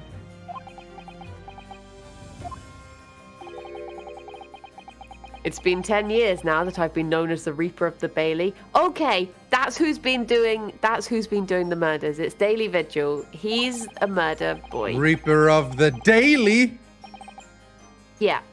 instead of Bailey. Daily been 10 years, murder, so- more like. Yeah. Wow, that's a good pun. Daily vigil? More like daily murder. Or like daily kill duel. That's bad. That's bad. Believe me, nobody wants to know the true identity of this killer more than I. However, it seems things may come to a head before I have the chance to uncover the truth about that. What does he mean by that?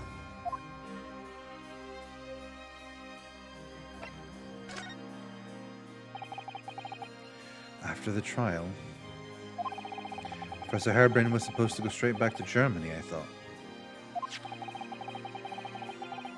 It's a letter to inform me of his safe arrival at home. I arranged his passage by sea and rail. It's a relief, I must say. He should now be beyond the reaches of the Reaper. Because the Reaper doesn't follow people abroad, you mean? Yeah, that's why... because he'd be away for too long and his wife would be suspicious. Yeah, I guess if you're sticking with his theory of Daily Vigil being the Reaper, yeah. Yes. Which it so could it be. Seems. I mean, the thing is, it's rarely a random person out of nowhere that arrives. That wouldn't be, exciting storytelling. So, yeah. Sure, it could be Daily Vigil. Your stooped little Nipponese friend, He's not for example. stupid. He's actually quite smart. You told me he was keeping well in Japan when I inquired the other day. See, he cares. No, he's just wondering, has another fool been murdered? That's what he's always cared about. Yes, that's right. He's an author now, happily working in Tokyo. So Professor Harebrain is safely back in Germany now. He so is. the only 3 people that haven't been killed that have been involved in the Reaper is Gina, Natsume, and Harebrain. Those are the 3 that have survived. The remaining 16 that have been acquitted have all been killed. So, it appears our conversation has run dry. There was a 2-second silence, that's all. Well, in any event, if you'll excuse me now, I wouldn't like to detain you. I was wondering, Lord Van Zieks, if you'd like, I'd be happy to advocate for you. Lol, no, because I think you suck, lol. You trust me, do you? Well, Briony trusts you. I don't trust you. Yes.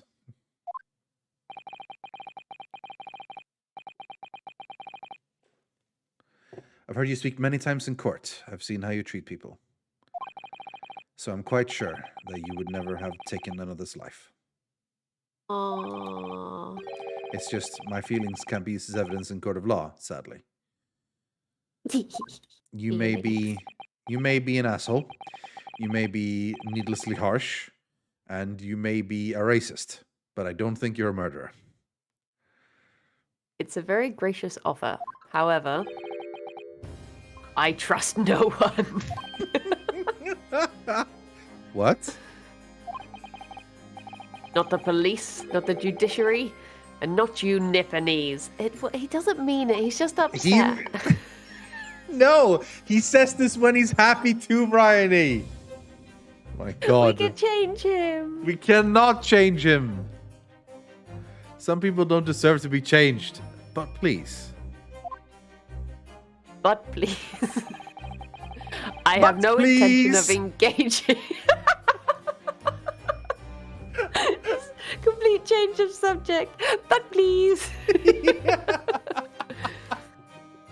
To which he replies, I have no intention of engaging your services. Aww. What about as a defense lawyer? The chasm between us is... Chasm? Chasm. The chasm between us is just too wide and too deep, it seems. It's called chair, though. For some reason, it's not called care. The chasm. First he Charisma. doesn't think you're good at your job, and now he thinks your chasm is too wide and too deep. Yeah, but please, the chasm is too wide. Too deep. I'd appreciate it if you don't visit again. Then neither of us will waste any more time. Oh, he's trying to be strong. No, he's just being an asshole. Perhaps we need to not dig a little deeper, just write him off and forget he ever existed. And find out more about Lord Seeks and what happened to Inspector Gregson. Remember all the times Ruthie was going on about how he was the murderer, though? Yeah. I don't believe so anymore, but he sure seemed like it at the time. First, remember a room on Fresno Street. Who dat in the picture frame? This really is an out-of-the-way part of London. I doubt many people find their way down this back street. You hear a strange noise. My phone is on charge, but it keeps disconnecting and then going re-on charge. And every time it does it, it just goes... Okay. It's making me jump because I'm not used to it being on charge.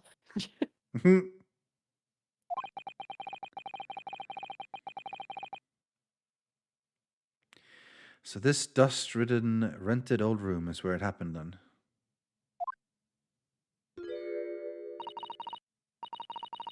This is where poor Inspector Gregson lost his life. Yes, and the police are already hard at work investigating, it seems.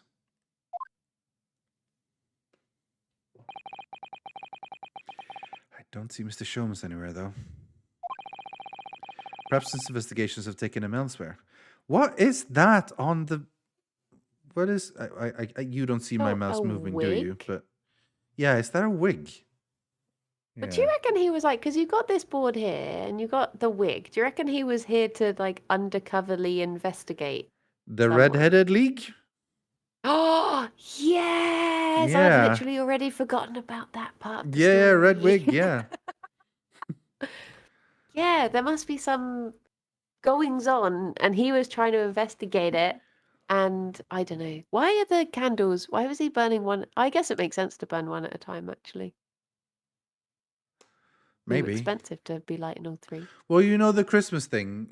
Do you have this in England? I don't know. When you have Advent candles, when you burn one candle on the first Sunday or Saturday maybe, and then the second and third, so they all burn like in this little thing, like a thing. We tend to get that you just get like one big, massive, chunky candle, and it has lines on it, and you burn down to that line.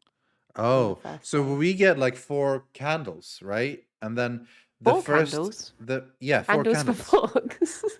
Not 4 candles. 4 candles.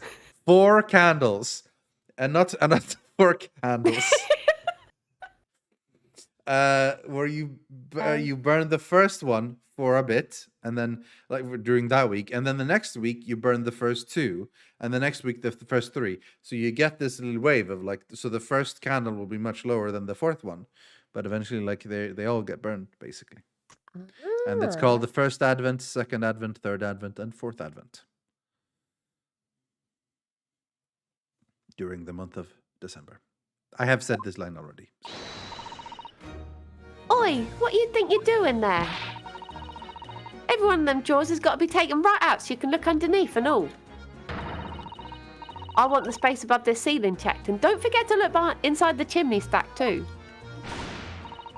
Blimey, ain't you lot ever gone over a house looking... Wait, ain't you never gone over an house looking for dough when the owners are out of town? Gina's obviously got some unique investigative techniques she wants everyone to adopt. Oh, so you've turned up at last. Mind you, I ain't been here long myself.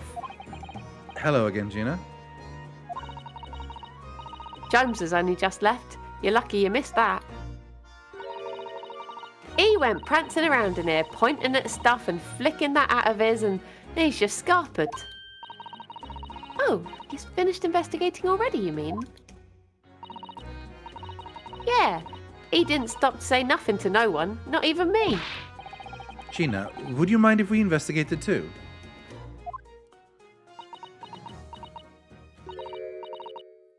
Listen, Odo, you're a lawyer, right?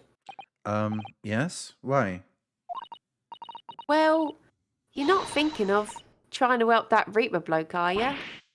Oh! Oh. Poor Gina. She's never going to forget, is she? That trial will haunt her forever.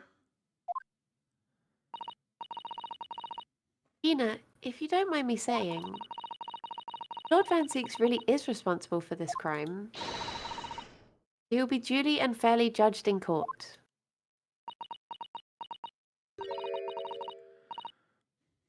I suppose you're right, yeah. Go on then, Odo, get investigating. I want to know the truth about what really happened here. Thank you, Gina.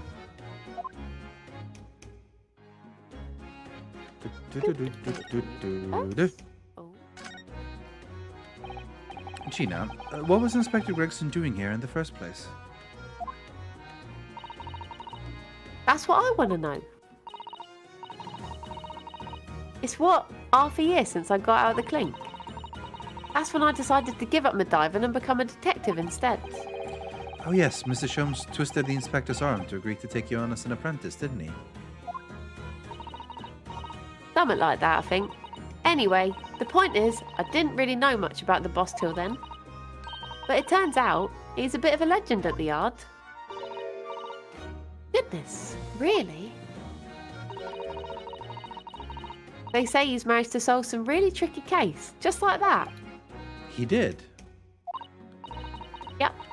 And ever since then, he started going out on all sorts of investigations, but always on his own. No one else at the yard even knows what half the cases he's working on are, apparently. That's not how it's supposed to work, is it?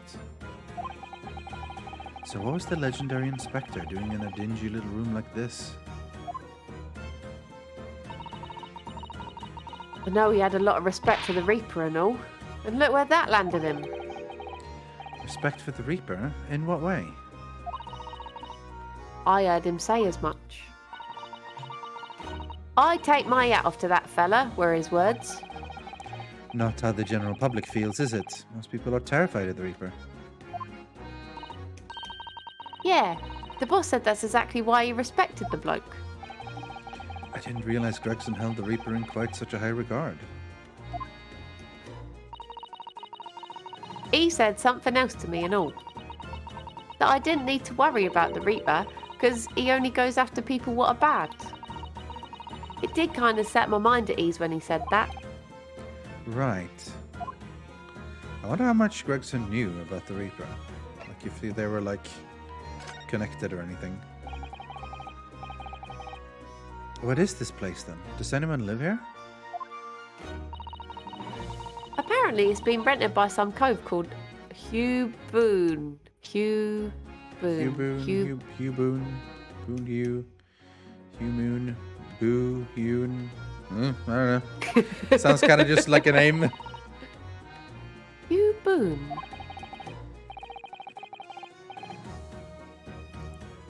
It's sort of here today, gone tomorrow named that, isn't it? What? Yeah, Who knew? he's what Who we call... knew? Who No, knew, that's who a stretch, I knew. think.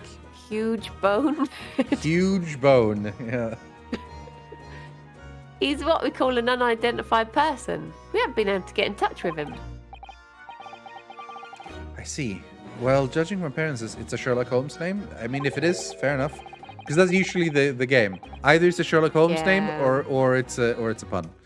Pretty much. I'd have to say this place hasn't been lived in for a long time, if ever. Right? All the lads from the yard piled down to get stuck into the investigation. There's so little here, no one knew what to do with themselves. It is a Sherlock Holmes name. Cool. Ah, okay.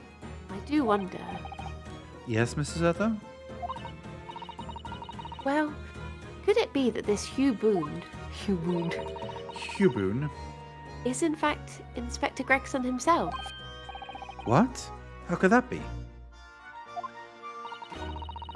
Well, if he was investigating on his own, it's quite possible that this was in fact some kind of secret office of his.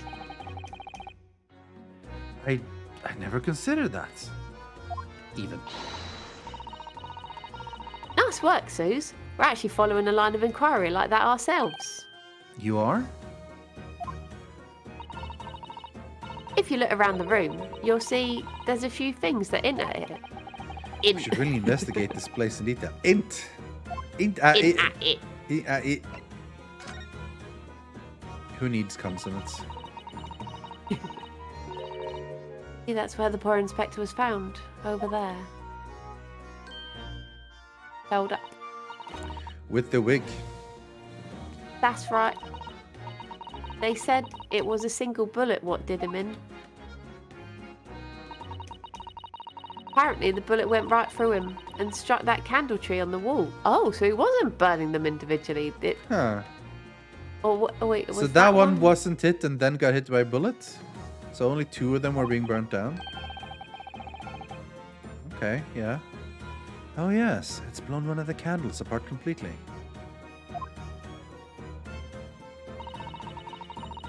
And the gun used is there on the floor. It's the Reaper's, isn't it? No denying that. What? Really? How do you know that? Take it easy. I don't know what to do with myself when you stare at me with them big wide eyes. I'm only saying what I've heard. I don't know much about guns myself. But there's some bigwig lawman or whatever who said so. Why don't you ask him? A bigwig lawman, is it? It's Maelstrom, the guy. Chief Justice Maelstrom. That's not his name. Oh. Mael Stronghearts. That's his name. Anyway, Fresno Street runs along under that window there. There were some street sellers just outside who heard the gunshot. Oh, but I don't recall seeing anybody outside. Yeah, they've all been taken down the yard for questioning, that's why. We're talking about the yard's legendary inspector here, after all. They'll be getting a grilling. Do you think we might be able to speak with the street sellers ourselves? I doubt it. The lads at the yard will just want to know what you're snooping for, and you'll be up for a grilling and all. So we can't interview the witnesses then. Shame. How many of them are going to be ex-jury members, do you think? Multiple. Right, it's time to do some investigating. Yeah, I thought I thought for sure that was going to be anything. It looks like they're like painting frames, but turned backwards. Yeah. But apparently nothing. An empty fireplace makes a room feel even colder than it would be otherwise, doesn't it? Thick with dust. Look. I think it would be fair to say it hasn't been used in a very long time. In other words, whoever lived in this room must have been extremely hardy in cold weather. Or they didn't just live here at all. Yeah. Well, nobody lived here at all and merely visited when the occasion arose.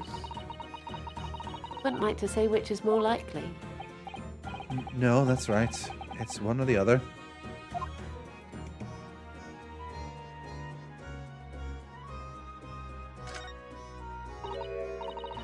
Oh, it's a photograph stand. Suppose it must be a picture of one of Inspector Gregson's family members. Ah!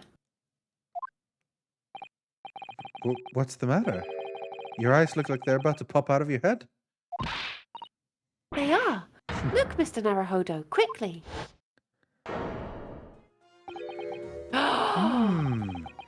Why do I feel like this woman is familiar somehow? Wait, what? Of course she's familiar. We met her only this morning. Evie Vigil. It's Mrs. Vigil. This makes no sense. Why would there be a picture of Mrs. Vigil in here? To be frank, I don't think I've ever been more stumped. Maybe... Are you living a double life? Maybe this is where the Reaper lived. And Gregson is a friend of the Reaper. or something. And Daily Vigil is the Reaper. Yeah. And that's why Daily Vigil has a picture of her. It's like, I remember my wife. Maybe this is where he goes when he pretend he's working at the prison. Maybe. Oh, and the board is like him keeping track of all the cases. Yeah. So he knows who to murder. Who's to murder, yeah. Sorry to say, I have no idea either.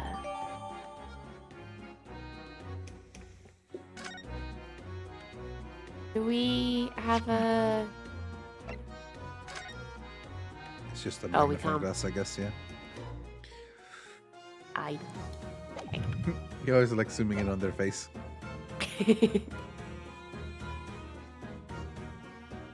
Want to be very thorough. Yeah. Gregson we're talking about. Exactly. This looks like some I'm sort surprised of we don't notice board find or like something. chips everywhere. Oh! And it's absolutely covered in scraps of paper. Oh, I want chips now. Yeah. Mr. Naruhodo, look! This, you mean? It's an autopsy report, isn't it? These are case notes here. And details of prison inmates. Yes. In fact, they're all the sorts of documents that only a detective would normally acquire. What on earth went on in this room? Some old newspaper cuttings. Oh, and this one here. Oh yes, the advertisement, you mean? To the Red-Headed League. But why? What's that doing here? Whoever occupied this room was clearly interested in it for some reason. Well, we're about to investigate the wig. Oh? Excuse me. Oh, Inspector. Oh, that's you. Inspector. Yeah. Oh, sir. Poor man. He can't possibly be able to focus on investigating when he's so upset. Oh. Oh, poor guy. Up here. They're all just going to be too upset to talk. Yeah. Sorry, sir. Can't see a thing, sir. Too many tears, sir. Oh. Right. Perhaps I'd better leave you to your work then. The wick. Yeah. Ever since we came in here, I can't take my eyes off this thing. Oh, funny enough, neither can I. It's a hairpiece, isn't it? It is. It is. A bright red hairpiece. And I suppose the fact that it's right there next to where the body was found means we have to accept that Inspector Gregson wore wigs, doesn't it? It's such a flame-colored red, too. Yes, that's a color we've come across very recently elsewhere, isn't it? Exactly. This is a vital clue. I'm sure of it. The red hairpiece has been entered into the court record. Ba-ba-ba-ba.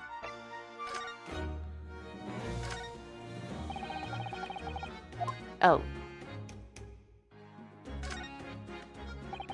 I've always wondered what the underside of a hairpiece looks like. Doesn't surprise me at all, Mr. Naruhodo. You always wanted to see what lies beneath, don't you? I'm not sure that's quite how I'd put it. You must have to use lots of bird lime to keep it in place on your head. Bird lime? Chat, help! Bird lime? Bird lime? So it doesn't get blown off in a gust of wind, I mean. I mean, glue is, I assume, what he's talking about, but bird lime? Bird lime. That might be a little inconvenient when you wanted to take it off again, don't you think? Yes, I do. Oh well. Hey. That was it.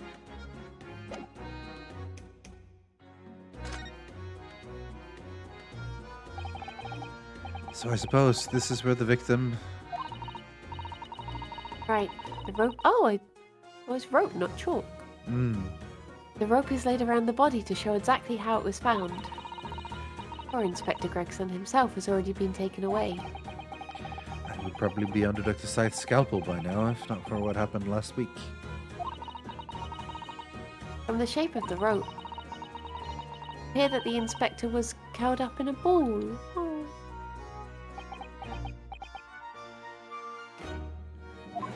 Dot. Feeling all right, Mr. Naruhodo? Look like you've just seen a ghost. I know it's just a rope, but it conjures up quite a terrifying image, that's all. Especially with that bloodstain next to it. Just catch up from where he dropped his chips. Yeah, he's dropped his He's chips. fine. He's on holiday. Oh, I do understand. In some ways, what we picture in our minds can be even worse than reality. Sato-san is so strong, though. She's taking this far better than I am. Anything? Blip, blip, blip, Candlestick? blip, blip, blip, blip, blip, blip. Oh yeah, candles. Oh. The top of one of the candles in this candle holder has been completely blown off. Yes, there's wax splatter on the wall behind. Oh, is that? Is that supposed to be wax? I thought that was just Okay. a tear. Yeah, same. The wall behind it. Look. I suppose if a bullet had hit it. It does seem likely that the bullet hit the candle, having first passed through the inspector's body. Well, I mean, how tall is the inspector? I was thinking that the shooter must have been very short to do it. Yeah, something to at shoot that upwards, angle. I guess. Yeah. It was Iris. Ugh. Now that wax on the wall looks like blood to me. Imagine if Candelabrum. it turns out Iris is actually the Reaper. Oh, She's God. been killing since she was 2. Yeah. Oh my god. Apparently it's a sticky substance spread on trees to catch birds. Oh, poor little Harsh. birds. Alright, let's do some investigating. Oh, poop. Clicked on the wrong bit. Ooh.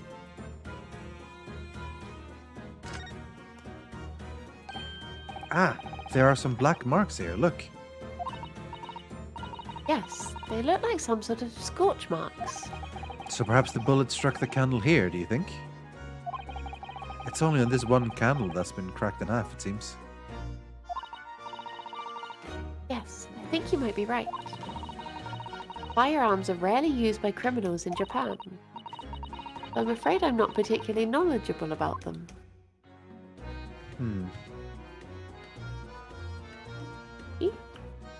Guessing that's about that.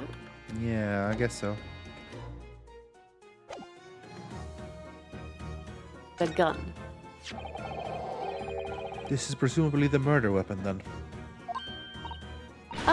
Oh my. It is real, I suppose.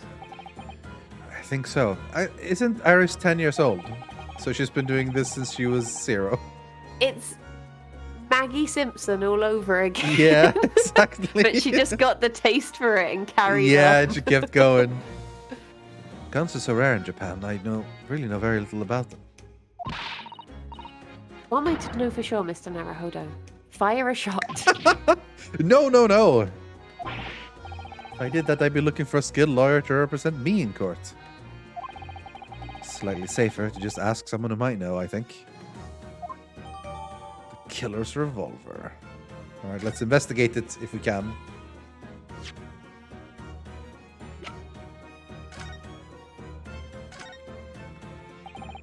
I suppose this must have been the murder weapon. Oh my. It is real, I suppose. I think so. Well, there's only one way to find out. Blah, blah, blah, blah, blah. We've already had exactly Wait, this, are they right? actually... Yeah. Well, sort of. That was slightly different. So I'm more familiar with Yeah. firearms. It was slightly different, okay. Is there like a... Can we look into It's the not- tip of it? Monk S. No, please. I haven't done anything. Ah! Oh, do it! Oh, Bam! do it! I guess that was Game it. over. Yeah.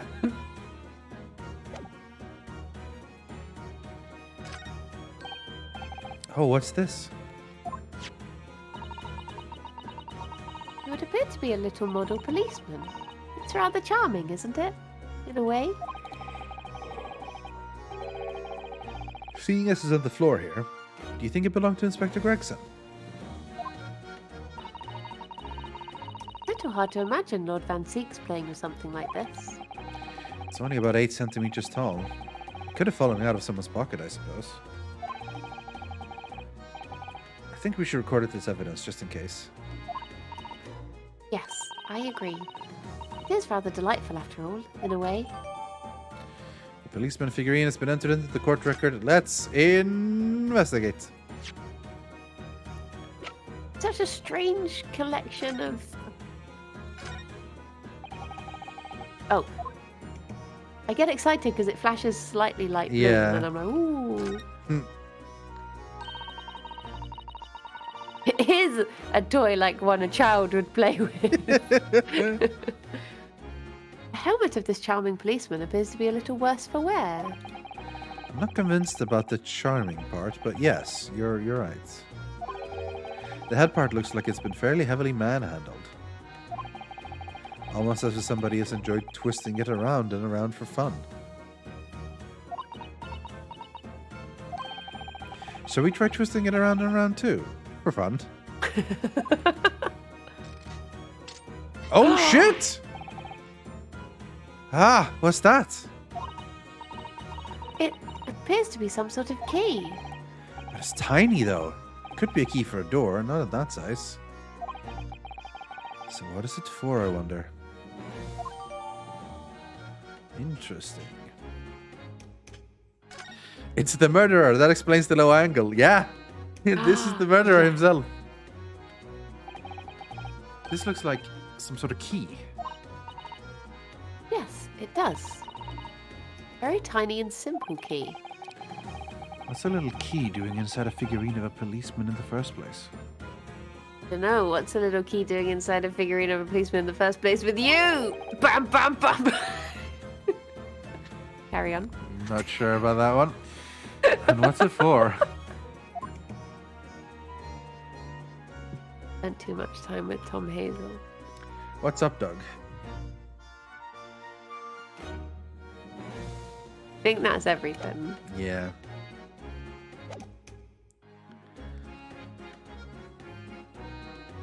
I wonder if this guy will talk with us. Probably not. Excuse me. If you're looking down on us from the great beyond, Inspector, don't worry. We'll look after things at the yard. I've interrupted some deep thoughts there. What about the window and stuff? Somebody's very haphazardly nailed those boards over the broken glass, haven't they? You couldn't even really call it a window anymore. You remember the window in Mr. Natsume's room? That was totally blocked up with bricks. One does at least let in some light, so... Oh! You could say nothing more about it. What? I hit my keyboard and I think I accidentally skipped. So you could could say nothing more about it. Oh! I'm starting to feel even more sorry for Mr. Natsume now. Oh. Well, that was a weird interruption that yeah, all of a sudden did. To the point where I thought I'd done it by accident. Yeah. Strange. That counted all the windows. I think that's everything then. To be honest, Daff, I think I like the red one the most. Are you asking for a hoodie? Well, he asked me what my favorite color of the hoodie was. I like the white one, but then I hate twiglets in it, and now it's all stained with Marmite. Oh no! I shouldn't have been trusted with any white clothing. It was a disaster. I got bean juice on it from eating baked beans. Oh no! Oh I ate no! Spag bowl in it and chili. It was just, I was asking for. You just threw basically all kinds of food remains on it and hope for the best. Yeah. Hey. Been there, done that. To... I think we've investigated everything here now and talked as well. So who else to talk to at this point? Oh, we've not visited here for some time. Yeah, but I don't know if there is anything to be found here. Oh, that's usually a good sign. Yeah. 1st November. British. Supreme. Court. Lord. Chief. Justice's office. You've made good time. Took an express train back to London. I can hear Lord Strongheart. Can you? Yes, it sounds as though he's talking to someone. It's Kazma. Oh? Is everything in place? Forgotten what Kazuma's voice was. I had a private compartment on the train so I could check all the paperwork. This was definitely not his voice. I had a private compartment on the train so I could check all the paperwork. I don't think it was that either, but it's Kazuma-sama. Why does he need 2 swords? I guess because he's got Van Seek's sword. He took it, yeah. So he now dual wields. Wait, does that mean he took our sword back that he gave us? Wow, I hope he didn't. He's gonna have 3 swords by the end of the Yeah. Okay. Wow, Suma, how come your mom lets you have 2 swords? Have you seen that little funny picture of asking about Billy why your mom gets you have 2 wieners? Like they're hot dogs. It's a meme. It's like an old advertisement about, I think, some like skinless wieners or something. So one kid is asking the other kid, how come your mom lets you have 2 wieners or something? Like that. It's weird. It's a meme. Anyway. Your timing is impeccable. It is? No doubt you've heard the sickening news about the Reaper's latest devilry. He is going to turn against Van Seeks, isn't he? He is going to be the prosecutor. Absolutely. This guy has been the villain from the very second we saw him. If Kazuma's going to be the prosecutor, but we have to go Kazuma's the against defense him. lawyer, though. He's a but defense he lawyer. doesn't remember that. Yes, he does. He got his memory back. Only bits. But to be fair, he was apprenticing under Zeke's, and Zeke's is a prosecutor, so yeah. Sure, you don't believe it, of course, though, Lord Strongheart. That Lord Van Seeks could have done such a thing to Inspector Gregson? I believe only in the facts. And the facts in this case point to one thing. The unavoidable accusal of Lord Van Seeks for this crime. We must bring charge against the Reaper for taking the life of our legendary detective. Oh no, surely not. It's a truly regrettable situation. Tomorrow, the Forensic Science Symposium finally begins. At the very least, though, we can show the world our justice system's swift and equitable process. Yes. So does that mean the trial is tomorrow? Precisely. In fact, this is a fine opportunity for introductions. Because this is going to be the prosecution. Indeed. Kazuma.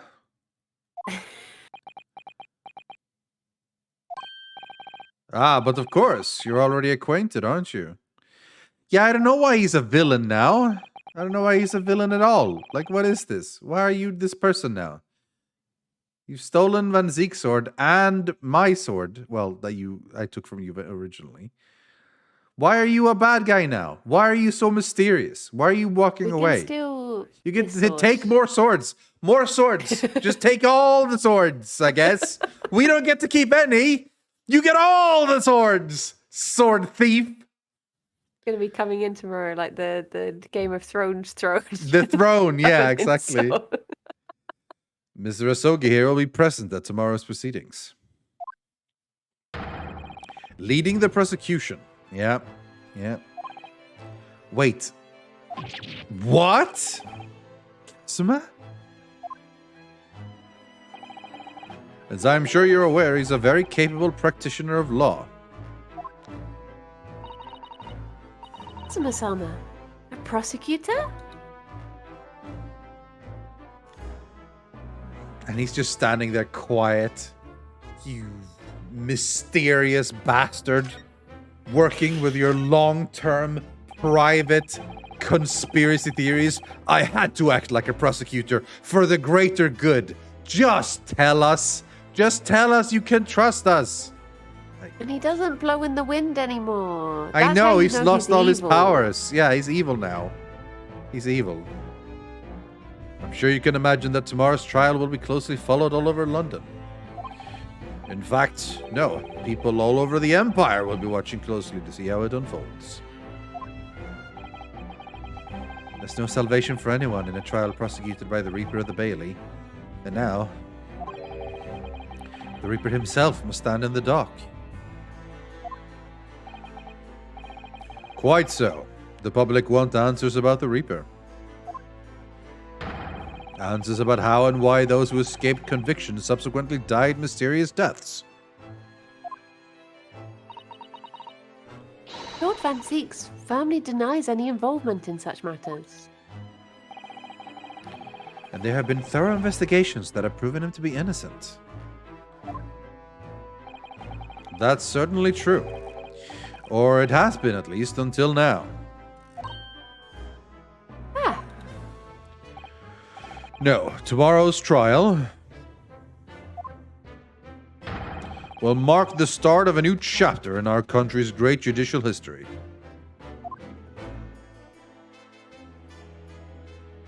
Okay. So, Kazuma will be prosecuting tomorrow? That's right. But he's a defense lawyer, Lord Strongheart. Accomplished young law practitioners cannot pick and choose their roles. And imagine what it will mean for the prosecution to know the strategies commonly employed by the defense. Ooh. Yeah, he's taught me most of what I know, the bastard. A devastating combination, wouldn't you agree? Absolutely. No doubt at all that Kazuma will be razor sharp as a prosecutor. He's a noob. We will wreck him. But why Kazuma-sama? Surely many other highly skilled prosecutors in Great Britain who haven't just recently overcome amnesia.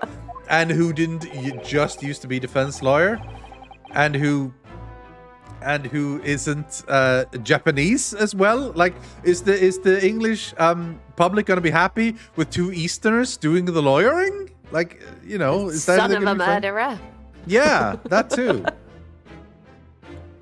It was a personal request. I asked to be assigned to the trial. I genuinely just cannot remember what he sounded like. Just make up a new voice for him then, something that you think fits. Well, Sambard said he should sound more like Gilbert Gottfried, so should I go for that? No. It was a personal request. No, we are not doing that. You asked for this? But why? It'll all become clear tomorrow. Yeah, for no reason. Why do they never want to say? Why do they always want to hold off their big reveals? My God. I'm guessing you intend to stand for the defense, don't you? Although, the Reaper appears to be turning down all offers of representation.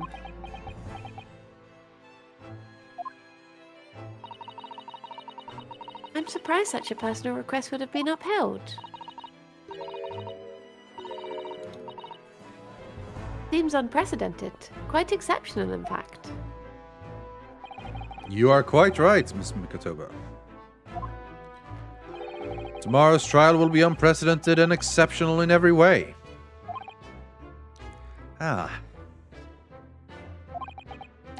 After all, the accused is one of Britain's greatest prosecutors. He's only lost 8 times recently to complete brand new lawyer, not even from this country. He's clearly very good. Yeah, not garbage at all or anything. The pride of the Empire. It would be unwise to give the public a reason to perceive it as a judiciary closing ranks. So that's why you're happy to let the foreigner handle the prosecution. Oh, okay. That fair, does make fair. sense. That's fair. That's a good argument. Runosuke. Let's see how your skills have been honed. After practicing law in this land for so many months. Kazuma, I can't believe you would be this way. I don't understand why you're being so hostile to me right now. This isn't going to end well, my friend. I know what it is. Did he also lose all his friendship when he got amnesia as well? He lost his kind personality? This is like a really elaborate prank. And at the end of the trial, when we win, he's just going to start like slow clapping and it'd be like, "You're a lawyer now, friend. You've done it." I've already been a lawyer before. Again, I won 8 times. Why does no one respect me? This is standard, I think, across all Phoenix Wright. No matter how many games you've won, like everyone always treats you like the newbie, stupid, lucky lawyer. It's like I've beaten like every game. Some sort of new super hotshot lawyer who's never won a case shows up to be the prosecutor, and then you beat them, and then it's like, well. In fact, you never lose. We are literally undefeated right now. We haven't lost a single case as the defense lawyer. True. Oh yes, we noticed that there was a gun at the scene of Inspector Gregson's death. Do you know if it belongs to Lord Van Six? That would be a question for the lead detective investigating the scene. Well, the thing is, she wasn't sure, so she told me I should ask somebody higher up who might know. That's right, Mr. Naruhodo. Be direct. It's certainly a model that's issued to all personnel involved in law enforcement, yes. Which includes prosecutors, as I'm sure you can imagine. And warders? Yeah, probably. In that case, it could actually have belonged to the victim. Oh, it could actually have belonged to the victim. Yeah, it's all about tone. No. Gregson had his gun on his person. What about Lord Van Six? He claims it's currently not in his possession. What? According to his story, he lost it. In short, it's more than a little suspicious. Just because the gun in question is the same type as the defendant's, it's no proof that it's actually his. No, of course not. Nevertheless, the situation is grave for Lord Van Six. Okay. Can we go Can we examine Kazuma?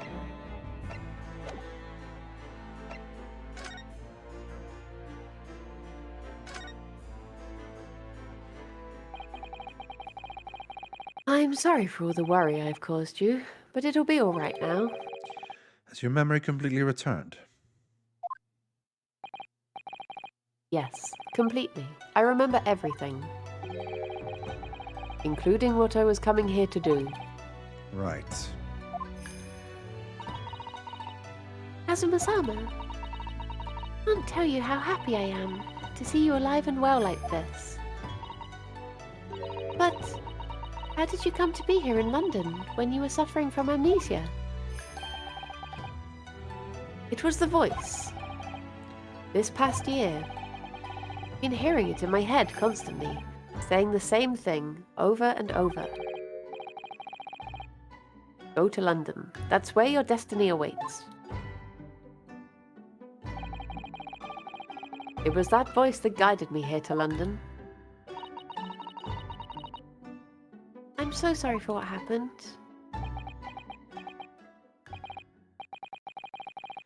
My memory might have returned to me, but there's something that won't return to the way it was before. Our friendship. Huh? What do you mean? I'm a prosecutor now, so I'm sure our paths will cross again very soon. But why? Oh, I'm so annoyed at him right now. I'm so frustrated because he has some sort of 12-step super secret conspiracy plan. I needed to get in on the inside to solve the greater problem. And meanwhile, I'm just here like, just tell me. You don't have to be all of a sudden on evil and on the bad guy's side. Let me help. Rather than like be evil to me, and then it's like, you see, it was because I had to, because of secret plans. I needed to get on the inside of Chief Strongheart, you see, and blah blah blah blah blah blah blah. And I'm like, God damn it! It doesn't look like we're gonna glean much more here. Well, thank you very much, Lord Strongheart.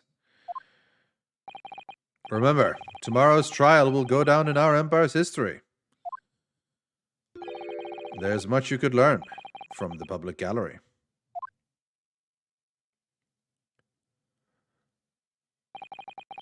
Sorry to have taken up so much of your time. We'll see ourselves out. Hold it! Before you go, Runosuke. Oh? What is it, Kazuma? I just wanted to thank you. Kazuma-sama, what? You took my determination to heart and brought it with you over the ocean in my stead. And you carried out my role to perfection. You always were intent on studying British law in order to change our own justice system. It was your dream, and Mr. Naruhodo didn't want that to die with you. Yes, but I had another purpose for coming here. Oh? I actually have a favor to ask. Why should we help the prosecution? Huh? Huh? Which is? This trial I'll be prosecuting tomorrow. I'd like you to be there to see how it ends. Right in front of me, as the defense counsel. Why? What's this all about? I can smell your secret conspiracy from miles away. I know you have what it takes. Yeah, I'll beat you. But Lord Van Six would never put his fate in my hands. On the contrary, he recognizes your talent. He does. He keeps saying I'm sleeping. It's not easy to see behind the facade sometimes. Here, have a look at this. That's... Oh, Gregson! Yeah, super Van happy Six Gregson. and his brother. Yeah. That's Lord Van Six and Inspector Gregson. And a photograph that must have been taken some time ago by the look of it. And who's the third person?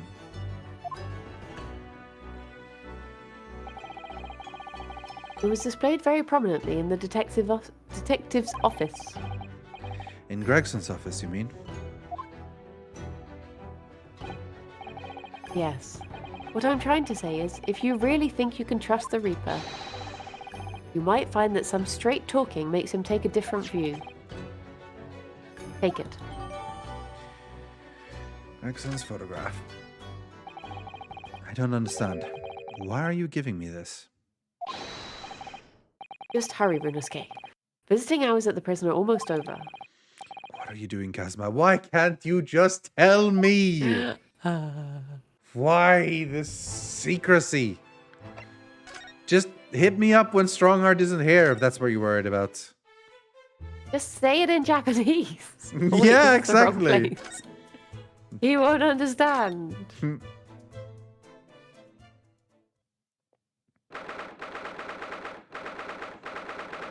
Cell 1. Tell me why? Yeah, exactly. Yeah. Lord Van Six is still reading that letter. Not quite some time, though. Either he's an incredibly slow reader, or it's an incredibly long letter. There is nothing better to do. Might even be able to read English faster than he can.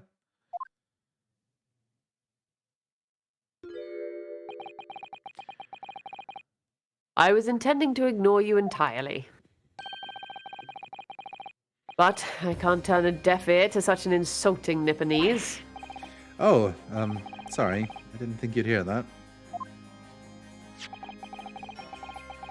I had the case notes brought to me in secret. I was reading them to pass the time. Yes, we heard that your trial is set for tomorrow. is none of your business.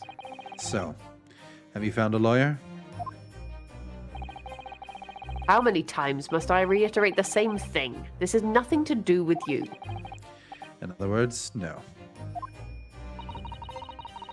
Just talking to Lord Strongheart, and prosecutor for your trial has been decided. Oh, the prosecutor for your trial has been decided. I'd expect nothing less, though I have no idea who it is. It's going to be Kazuma Azogi. Sogi. That made the color drain from his face.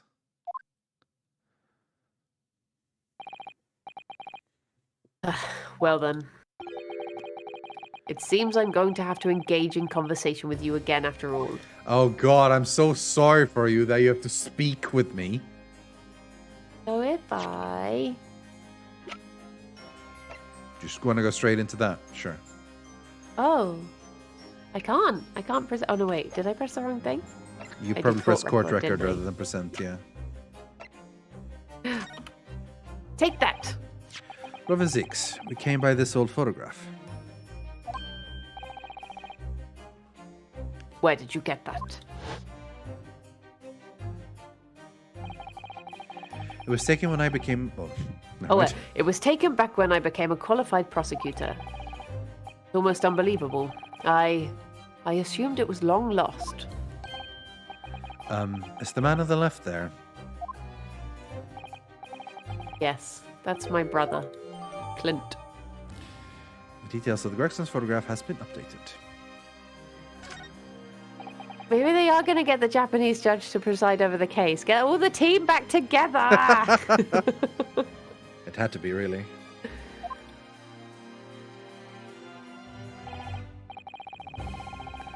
Apparently this picture was prominently displayed in Gregson's office. He had a deep respect for you, you know. Were you aware of that? Respect? That's nonsense! No, we've heard someone attest to it very clearly. Inspector Gino Lestrade, no less.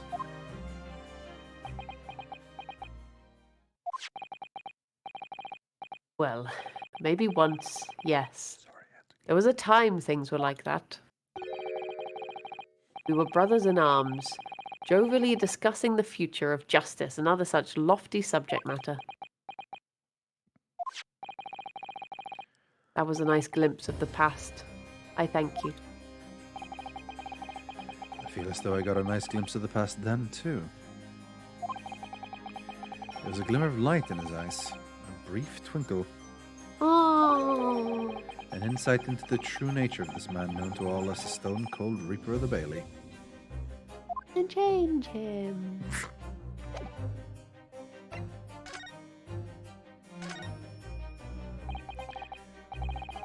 "10 years ago, my older brother, who was the director of prosecutions at the time, was murdered. And the killer, as you know, was a visiting student from the Far East. Not a single day goes by when I don't curse the name Asogi. Just wake up. Ah, damn Curse you, Asogi! Yeah. What to do now? All right. On with the Toothbrush, day. brush my teeth? Yeah, well. Cursed, Yeah. tick, toothbrush, tick. Ancient Asogi was Kazuma-sama's father.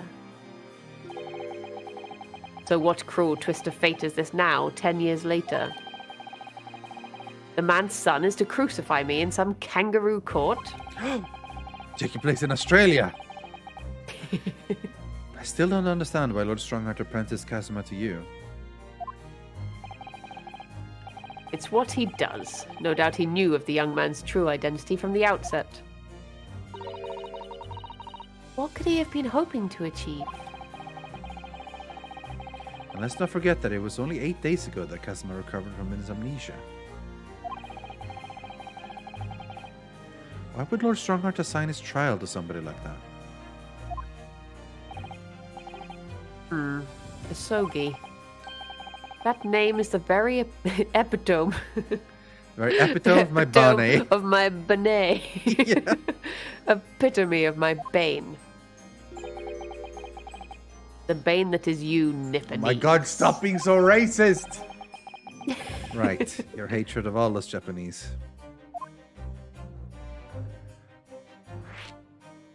The Nipponese Bane. The Nipponese Bane. I'd only just been appointed as a prosecutor when it happened 10 years ago. My brother Clint, the director of prosecutions, was hunting down a mass murderer. The so-called professor. Assigned to the investigation as his partner was a certain visiting student dispatched from Scotland Yard. And that was Genshin Asogi. Exactly. I developed a deep respect for the man. He seemed noble-minded and chivalrous in the extreme to me. But none of us saw the true nature of the man. New music. So I lost everything when it happened. My esteemed brother, the people I believed in, any semblance of right prevailing over wrong. Oh, how awful. To avenge my brother, I prosecuted in Asogi's trial. It wouldn't ordinarily have been allowed, but I beleaguered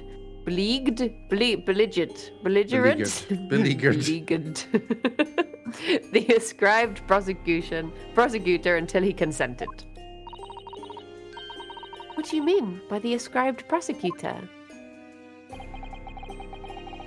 The man in charge of the Professor Case inquiry, Lord Mayo Strongheart.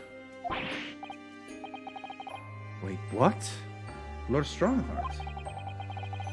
He was a highly accomplished prosecutor, but he agreed to relinquish the trial to me and act as my advisor instead. Since that time, he's the one person to whom I felt indebted. That means he's the bad guy. I mean, I literally, this second I saw him the first time, I'm like, ultimate bad guy. As soon as I saw him, he's going to be the very last ultimate bad guy. He was the murderer, and he tricked him into putting him to death because he wanted something covered up something. I don't know. I've not pieced Maybe it together Genshin yet. Asogi wasn't even the professor after all. I don't think he was a murderer. Yeah. I think he was innocent. I think it was Strongheart that has been masterminding the entire thing from all along. Yes. But wait, how does that now fit in Daily Vigil? Weren't we saying that Daily Vigil was the Reaper? He said he would pay Daily Vigil money if he covered up anyone who knew about it or something. I don't know. Because where else is he getting all his money from if his wife is well kept? His wife is well kept. They are quite rich, so yeah. Yeah. Sure, he must have seen your zeal for the case and recognized your potential as a prosecutor.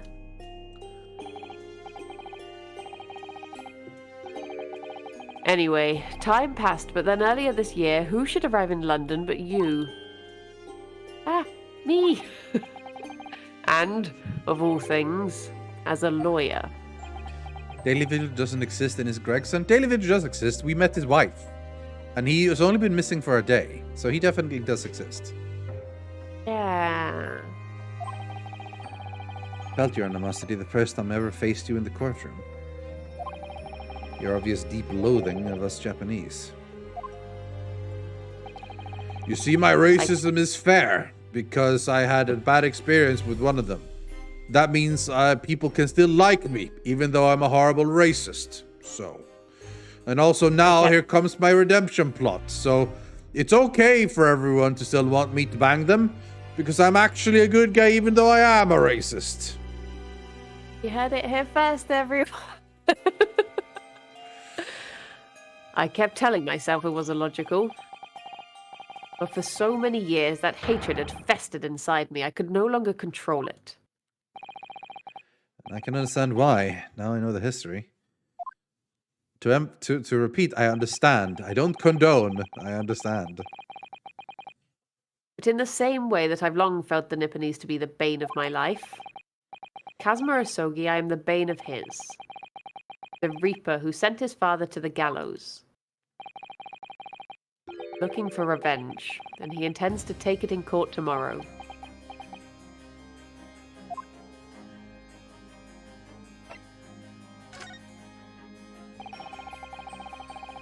Gregson's transfer to the Paris police Paris Police Prefecture had finally been arranged for the coming months. Ah, the PPP. Yes, the PPP. But he'll never make it to France now. It's a tragedy. Oh yes, come to think of it, he did mention something about that, didn't he? Oh yeah, I'd forgotten about that. Yeah, he was transferring away, which is why Ginny's going to have to become the new chief inspector, basically. Wonder, does it happen often? Being transferred internationally, I mean. It's the first time I've ever encountered it. Yeah, he didn't want to be transferred. Okay, it was just sort of foisted upon him. Yeah.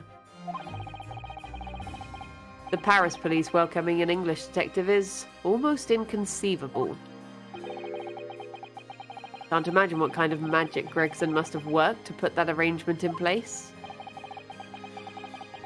It sounds like that mystery is even the Reaper perplexed. Afraid to say.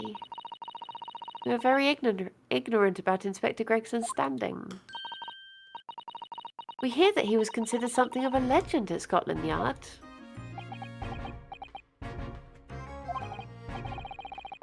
Again, it was 10 years ago that he first made a name for himself. Everything happened 10 years ago. By uncovering a decisive piece of evidence that exposed the professor's identity. If it wasn't for Gregson's singular approach to the case, the discovery would never have been made. What sort of approach? After my brother's life was taken, the inspector pushed for a full autopsy. Oh my, 10 years ago. Why is that so surprising? Autopsy was considered a desecration of the body at the time and rarely performed. And my brother was of course a noble. That made the idea of it even more unthinkable. But something Gregson had dug up in his investigations made him determined it was necessary. His powerful conviction somehow influenced the House of Lords, and as a result, I could avenge my brother's death. So, you must have had great confidence in the inspector's abilities then. It's even more inconceivable that you would have taken his life. Inspector Gregson. Oh, Inspector Gregson. Inspector Gregson. Inspector Gregson. Inspector Gregson. How about the gun used to shoot the inspector that was found at the scene? Ah, yes. That's not mine. Really? Because common opinion seems to be that it is. What do you expect me to say to that? That's a fair point, actually. Yeah. Oh, yeah? Well, people think Well, it is. it's not. yeah. It's not. But they think so, though. Yeah, but it's not.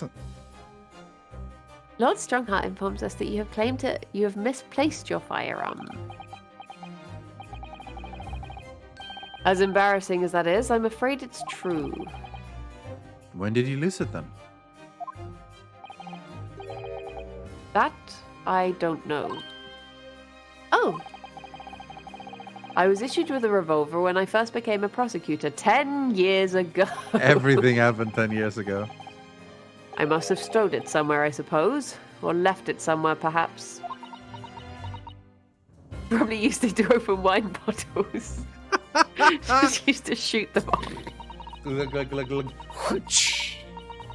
That's how you know he's a noble, because he wastes so much money.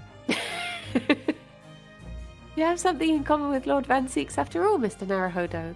A talent for misplacing things. No. This has nothing to do with me. Don't drag me into it.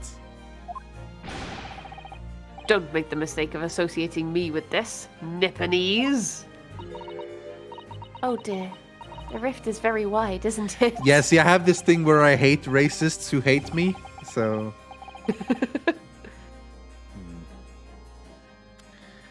So, it's not decisive evidence, clearly. It doesn't look good, that's for sure.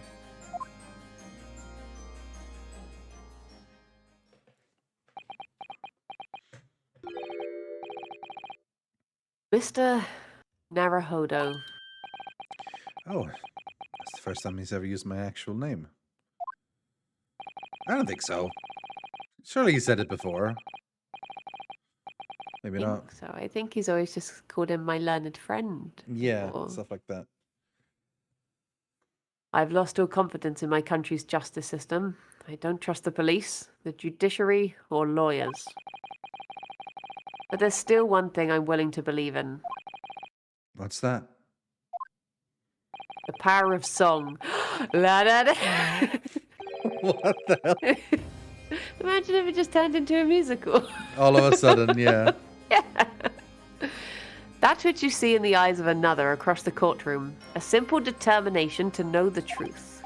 Shaskar says, I distinctly remember Rythian reading out Van Seek's angry Mr. Naruhodo. So I think he's probably said it before. Maybe, at least. I don't know.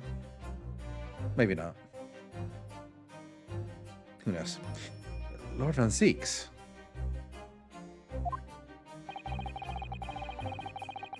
From the first time we clashed in the Bailey, almost a year ago now, I couldn't deny it, even though I dearly wished I could. I love woo. Here is a loathsome Nipponese who has absolute integrity as a lawyer. Aww. There are only 2 other men I've known with that same look in their eyes. My brother, Clint, and Genshin Asogi. The man he idolized and the man who betrayed his trust in the most hideous way.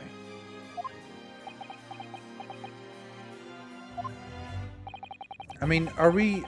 it's leaning towards eventually turns out that Genshin Asogi wasn't evil after all. Like he was framed or something. Yeah. But who knows? I think it's going to be that Genshin was framed, Strongheart perpetrated it, and... He did the framing. Yeah, and then he just like whispered into Van Zeek's ear that, you know, what he needed to do to put him away, sort of thing. When you showed me that photograph just now, yes, he's a puppet master. Yes. It reminded me. You mean this photograph? Look at this photograph. Every time I do it makes me laugh. Back then I was able to laugh. I was free of the shackles of mistrust that plague me now. I look to the future with hope. Since then, I've protected myself against betrayal by refusing to trust anyone. Ah, he won't let anyone in. Yeah, sure. That's sad, but that doesn't mean he can be a racist asshole. Like... But it... just because he has reasons doesn't mean that it's right. That's all I'm saying. Like, I sympathize with him for everything that's happened. I see why he has become who he is. But that doesn't mean that he needs to be forgiven for the bad things he's done. You're gonna like him by the end. Nope. I mean, I like him as a character. Yeah. The only thing I don't like is people who forgive him for the bad stuff he's doing, you know? I just think that's bad. I think that's bad. You know? Like, one of my favorite characters in Final Fantasy, for example, is Xenos, who is a horrible person. He's an incredibly horrible and evil, violent, psychopath, sociopathic, violence-loving thrill seeker. He's horrible, but he's one of my absolute favorites. Stop me looking at fan art of him? No. I'm not Nina, all right? I'm not Nina.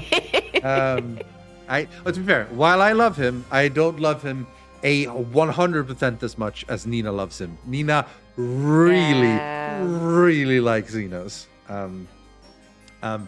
But yeah, I think he's great. But I recognize that he's a horrible person. And like, I don't think, you know, that's the thing. So in this case, it's kind of the same about Zeke's. Like, I think he is a relevant character. I think he is an interesting character. I like him. I'm glad that he's in the game. But, you know, in the same way, like, I think a murderer is bad, I also think a racist is bad. And even though there's a reason for him being racist, like, he's still bad. He's still bad. Yeah. That's just it. But at times, the mire into which I've sunk makes it almost impossible to breathe. I'm so sorry. I do also think that a lot of people in the game let him off lightly. I really feel like both Susato and Ryunosuke should be a little bit more hostile to him. They're just too nice. They're just so nice, and they just let it slide. All of his horrible things, and he goes, "Oh, wow, he really doesn't like Japanese or me. Anyway, let's continue treating him with respect and be kind." Like, you could at least tell him to shut up at one point, or, like. Yeah, or just say, "Look, I'm trying to help you." Like, yeah, stop exactly. Could you lay off the racism for at least a day or two? Just a little bit. Yeah. So, Mr. Naruhodo, I want to believe in that look in your eyes. I need to believe in it. In tomorrow's trial, will you advocate for me? I thought that was going to be it. I thought he was going to say, like, I want to believe in it in tomorrow's trial, and that would be it. But he's actually asking. He's actually asking, yeah. Will you avocate me? Would you avocado for me? Of course I will. It would be an honor. He's Phoenix's ancestor and you expect Naruhodo to stand up for himself? I don't know if you played all the Phoenix games, because he definitely stand up for himself multiple times. Particularly in my favorite game. Probably not my favorite game, but one of, which is Apollo Justice, where Phoenix is a really interesting version. The weird thing is that he feels...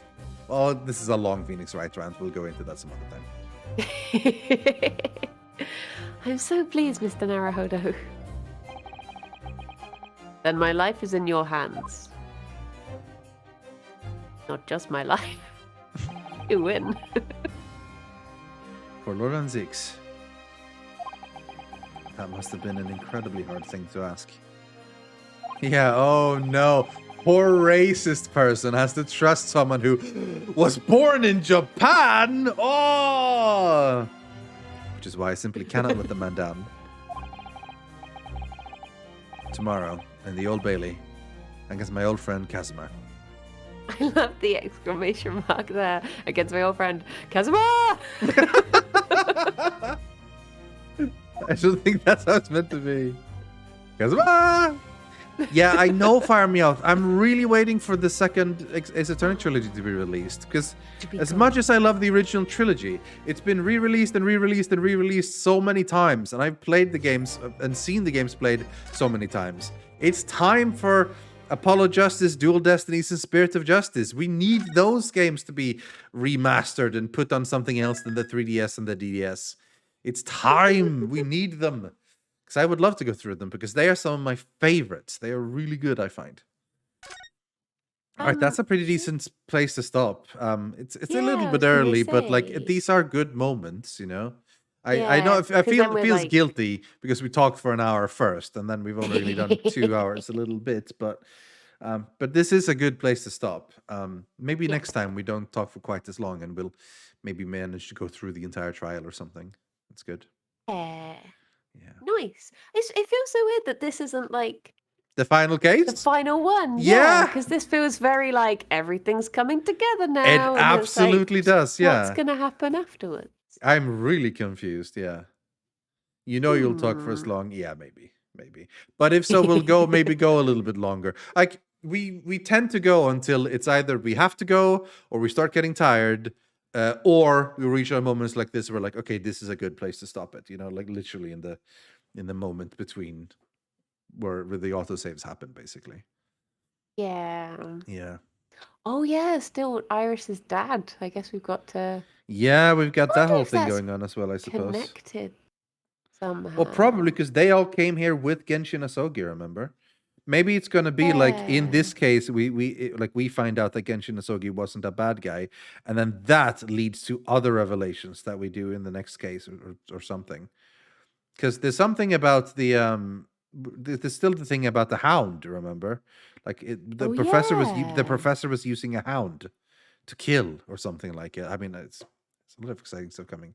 You could do the rant now. Well, it's a minor rant, which makes more sense, I guess, when and if we do play the second Phoenix Wright trilogy, but it has to do with the fact that after the first trilogy, the original writer and creative director stepped aside and handed it over to other people. So then they made another person took charge and wrote a new story with new characters, and had Phoenix Wright as a sort of like a mentor figure from the new character, Apollo Justice. But then after that game, Phoenix Wright came back and was also one of the main characters. And that ends up putting Phoenix Wright in game 4 as a very different character from what he was like in the first 3 games, which makes sense because it takes place a long time afterwards and a lot of things have happened to him. But then in games 5 and 6, yes, he's older, but then he's back to the same creative director as the first 3 games. So it kind of feels more, so it very much stands out as like game 4 stands out compared to all the other ones, which feels a little bit weird. I love it though. I think the second trilogy is really good, but yeah, it is a bit weird. It's a bit weird. I hope it comes out eventually though, because they're good and they shouldn't be stuck on the 3DS. That feels like a platform that is like it's dead now. It's harder to stream from that. It's harder for people to like see it and share it. Like, I guess it is. Is there actually a way to stream from DS? Can you stream DS games without a thingy? You need special hardware for it, I think. You okay. can't just like plug in an Elgato or whatever. So, yeah. If I could stream Fantasy Life, Yeah, I'd be there. yeah. Because I remember for the 3DS, Zoe bought a thing for that, and because she streamed like some of the Pokemon games and stuff. Not streamed, sorry, made Yeah. videos for it back in the day. Yeah. I suppose the thing is they do exist on mobile devices. I think they're on like iOS and Android. So that is always one thing. I think so, at least. Let me double check. But I'm pretty sure. Spirit of Justice Android. Yeah, it's an app on Google Play. How much is it? $19.99. Yeah.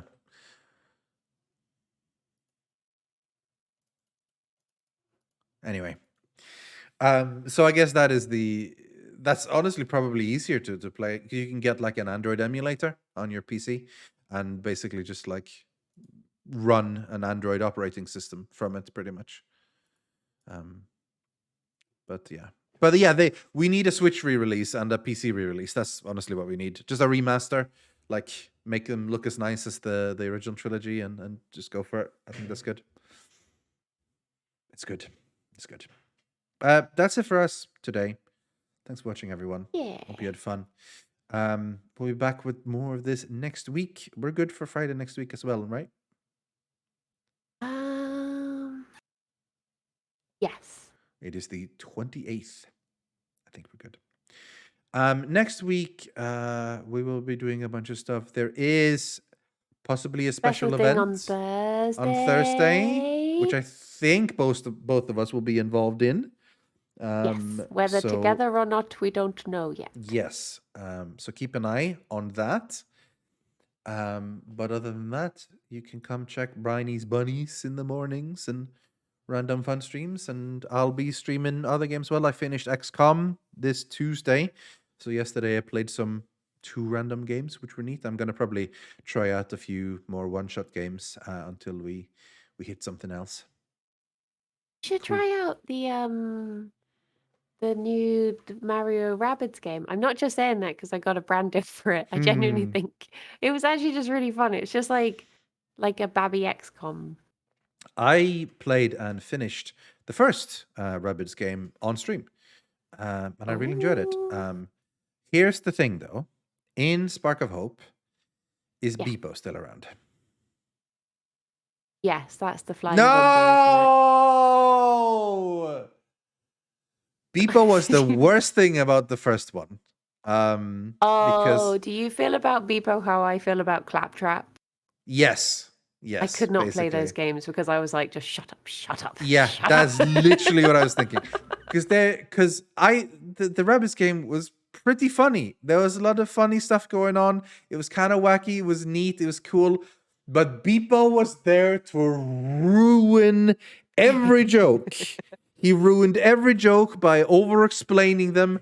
He ruined all the moments by pointing, like something wacky happens, and then Bieber shows up and go, that sure was wacky. And I'm like, shut up, go away, you horrible Beepo. Like, I really enjoyed that game, but he was the worst by far.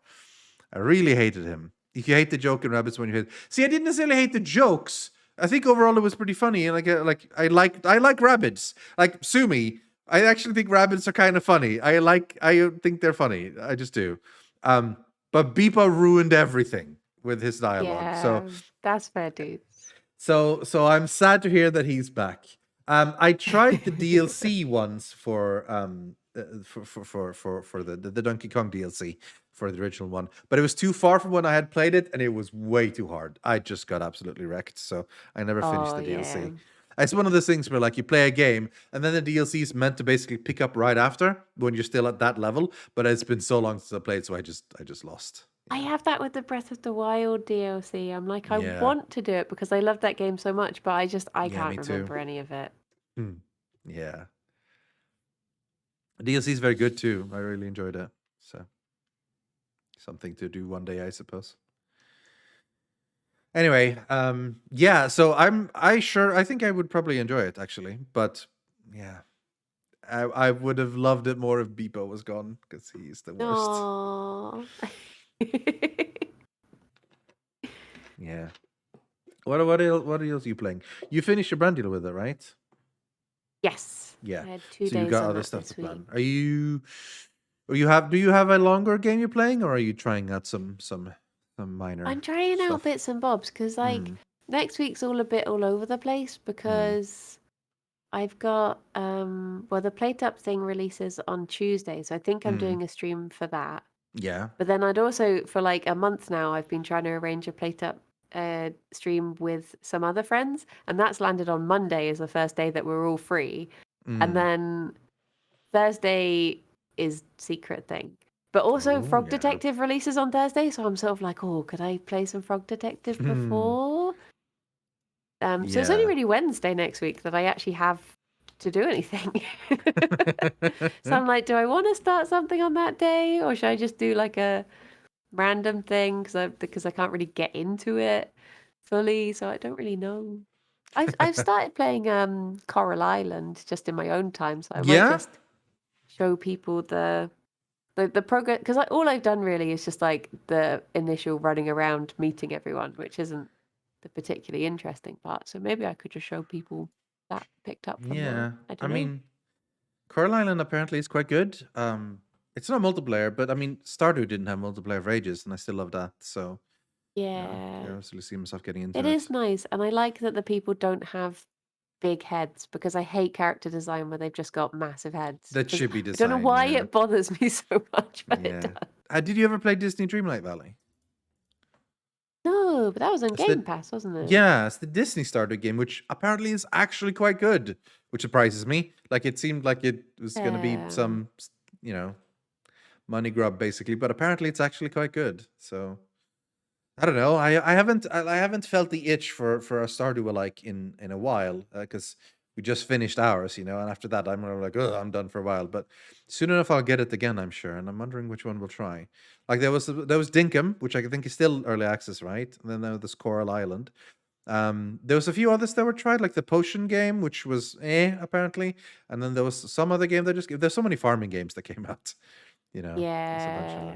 them. Yeah, that was Dinkum, the starter game set in Australia, Rohan 85. Yeah. Well, we'll think of something. You and I have games to play for years. Like, there's tons of co-op games for us to play. Not only this, obviously, but yeah, a lot of other games. We have stuff to do, and I am happy about that because I always love streaming with you. It's great fun.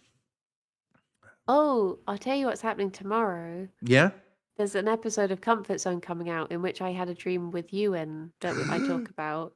Okay. And there's a bit when I'm listening to the dream recording, and I basically just go like, I went to this place and I saw Rydian, and I was just like hugging him and telling him how grateful I am that he's my friend. Bree was there as well. And then I went to another place. I was just like, oh my gosh. Poor Bree. I'm so sorry, Bree. Isn't she so added on to the end of the sentence? Just like, I'm Brio's there, I guess. So then I went to another place and this happened. That's brilliant. So hopefully Brie fantastic. doesn't listen and it's fine. Yeah, don't tell him about the episode. Yeah, just in case. No one for tell safety. Brie. Yeah. Well, But you can yeah. listen to it. It's very I can listen to this nice because it sounds very nice about me. Yeah, so sure. All right. Well, that's it. We're gonna go. We're gonna say goodbye. Have a good time, everyone, and keep an eye out on our Twitters and our Twitches for all our stuff. Yeah. Okay. Bye, Briony, and bye, Briony's chat. Have a lovely time. See you. Bye, Ready, and bye, Ready, and chat. Bye, bye. All right, friends. That's it for me for the Friday. You guys go ahead and enjoy your evening and your weekend. Well, I am going to chill as well. I'm not going to raid anyone today. You guys go wherever you feel like going. Spread and multiply across the Twitch landscape. Have a lovely time, everyone. I'll see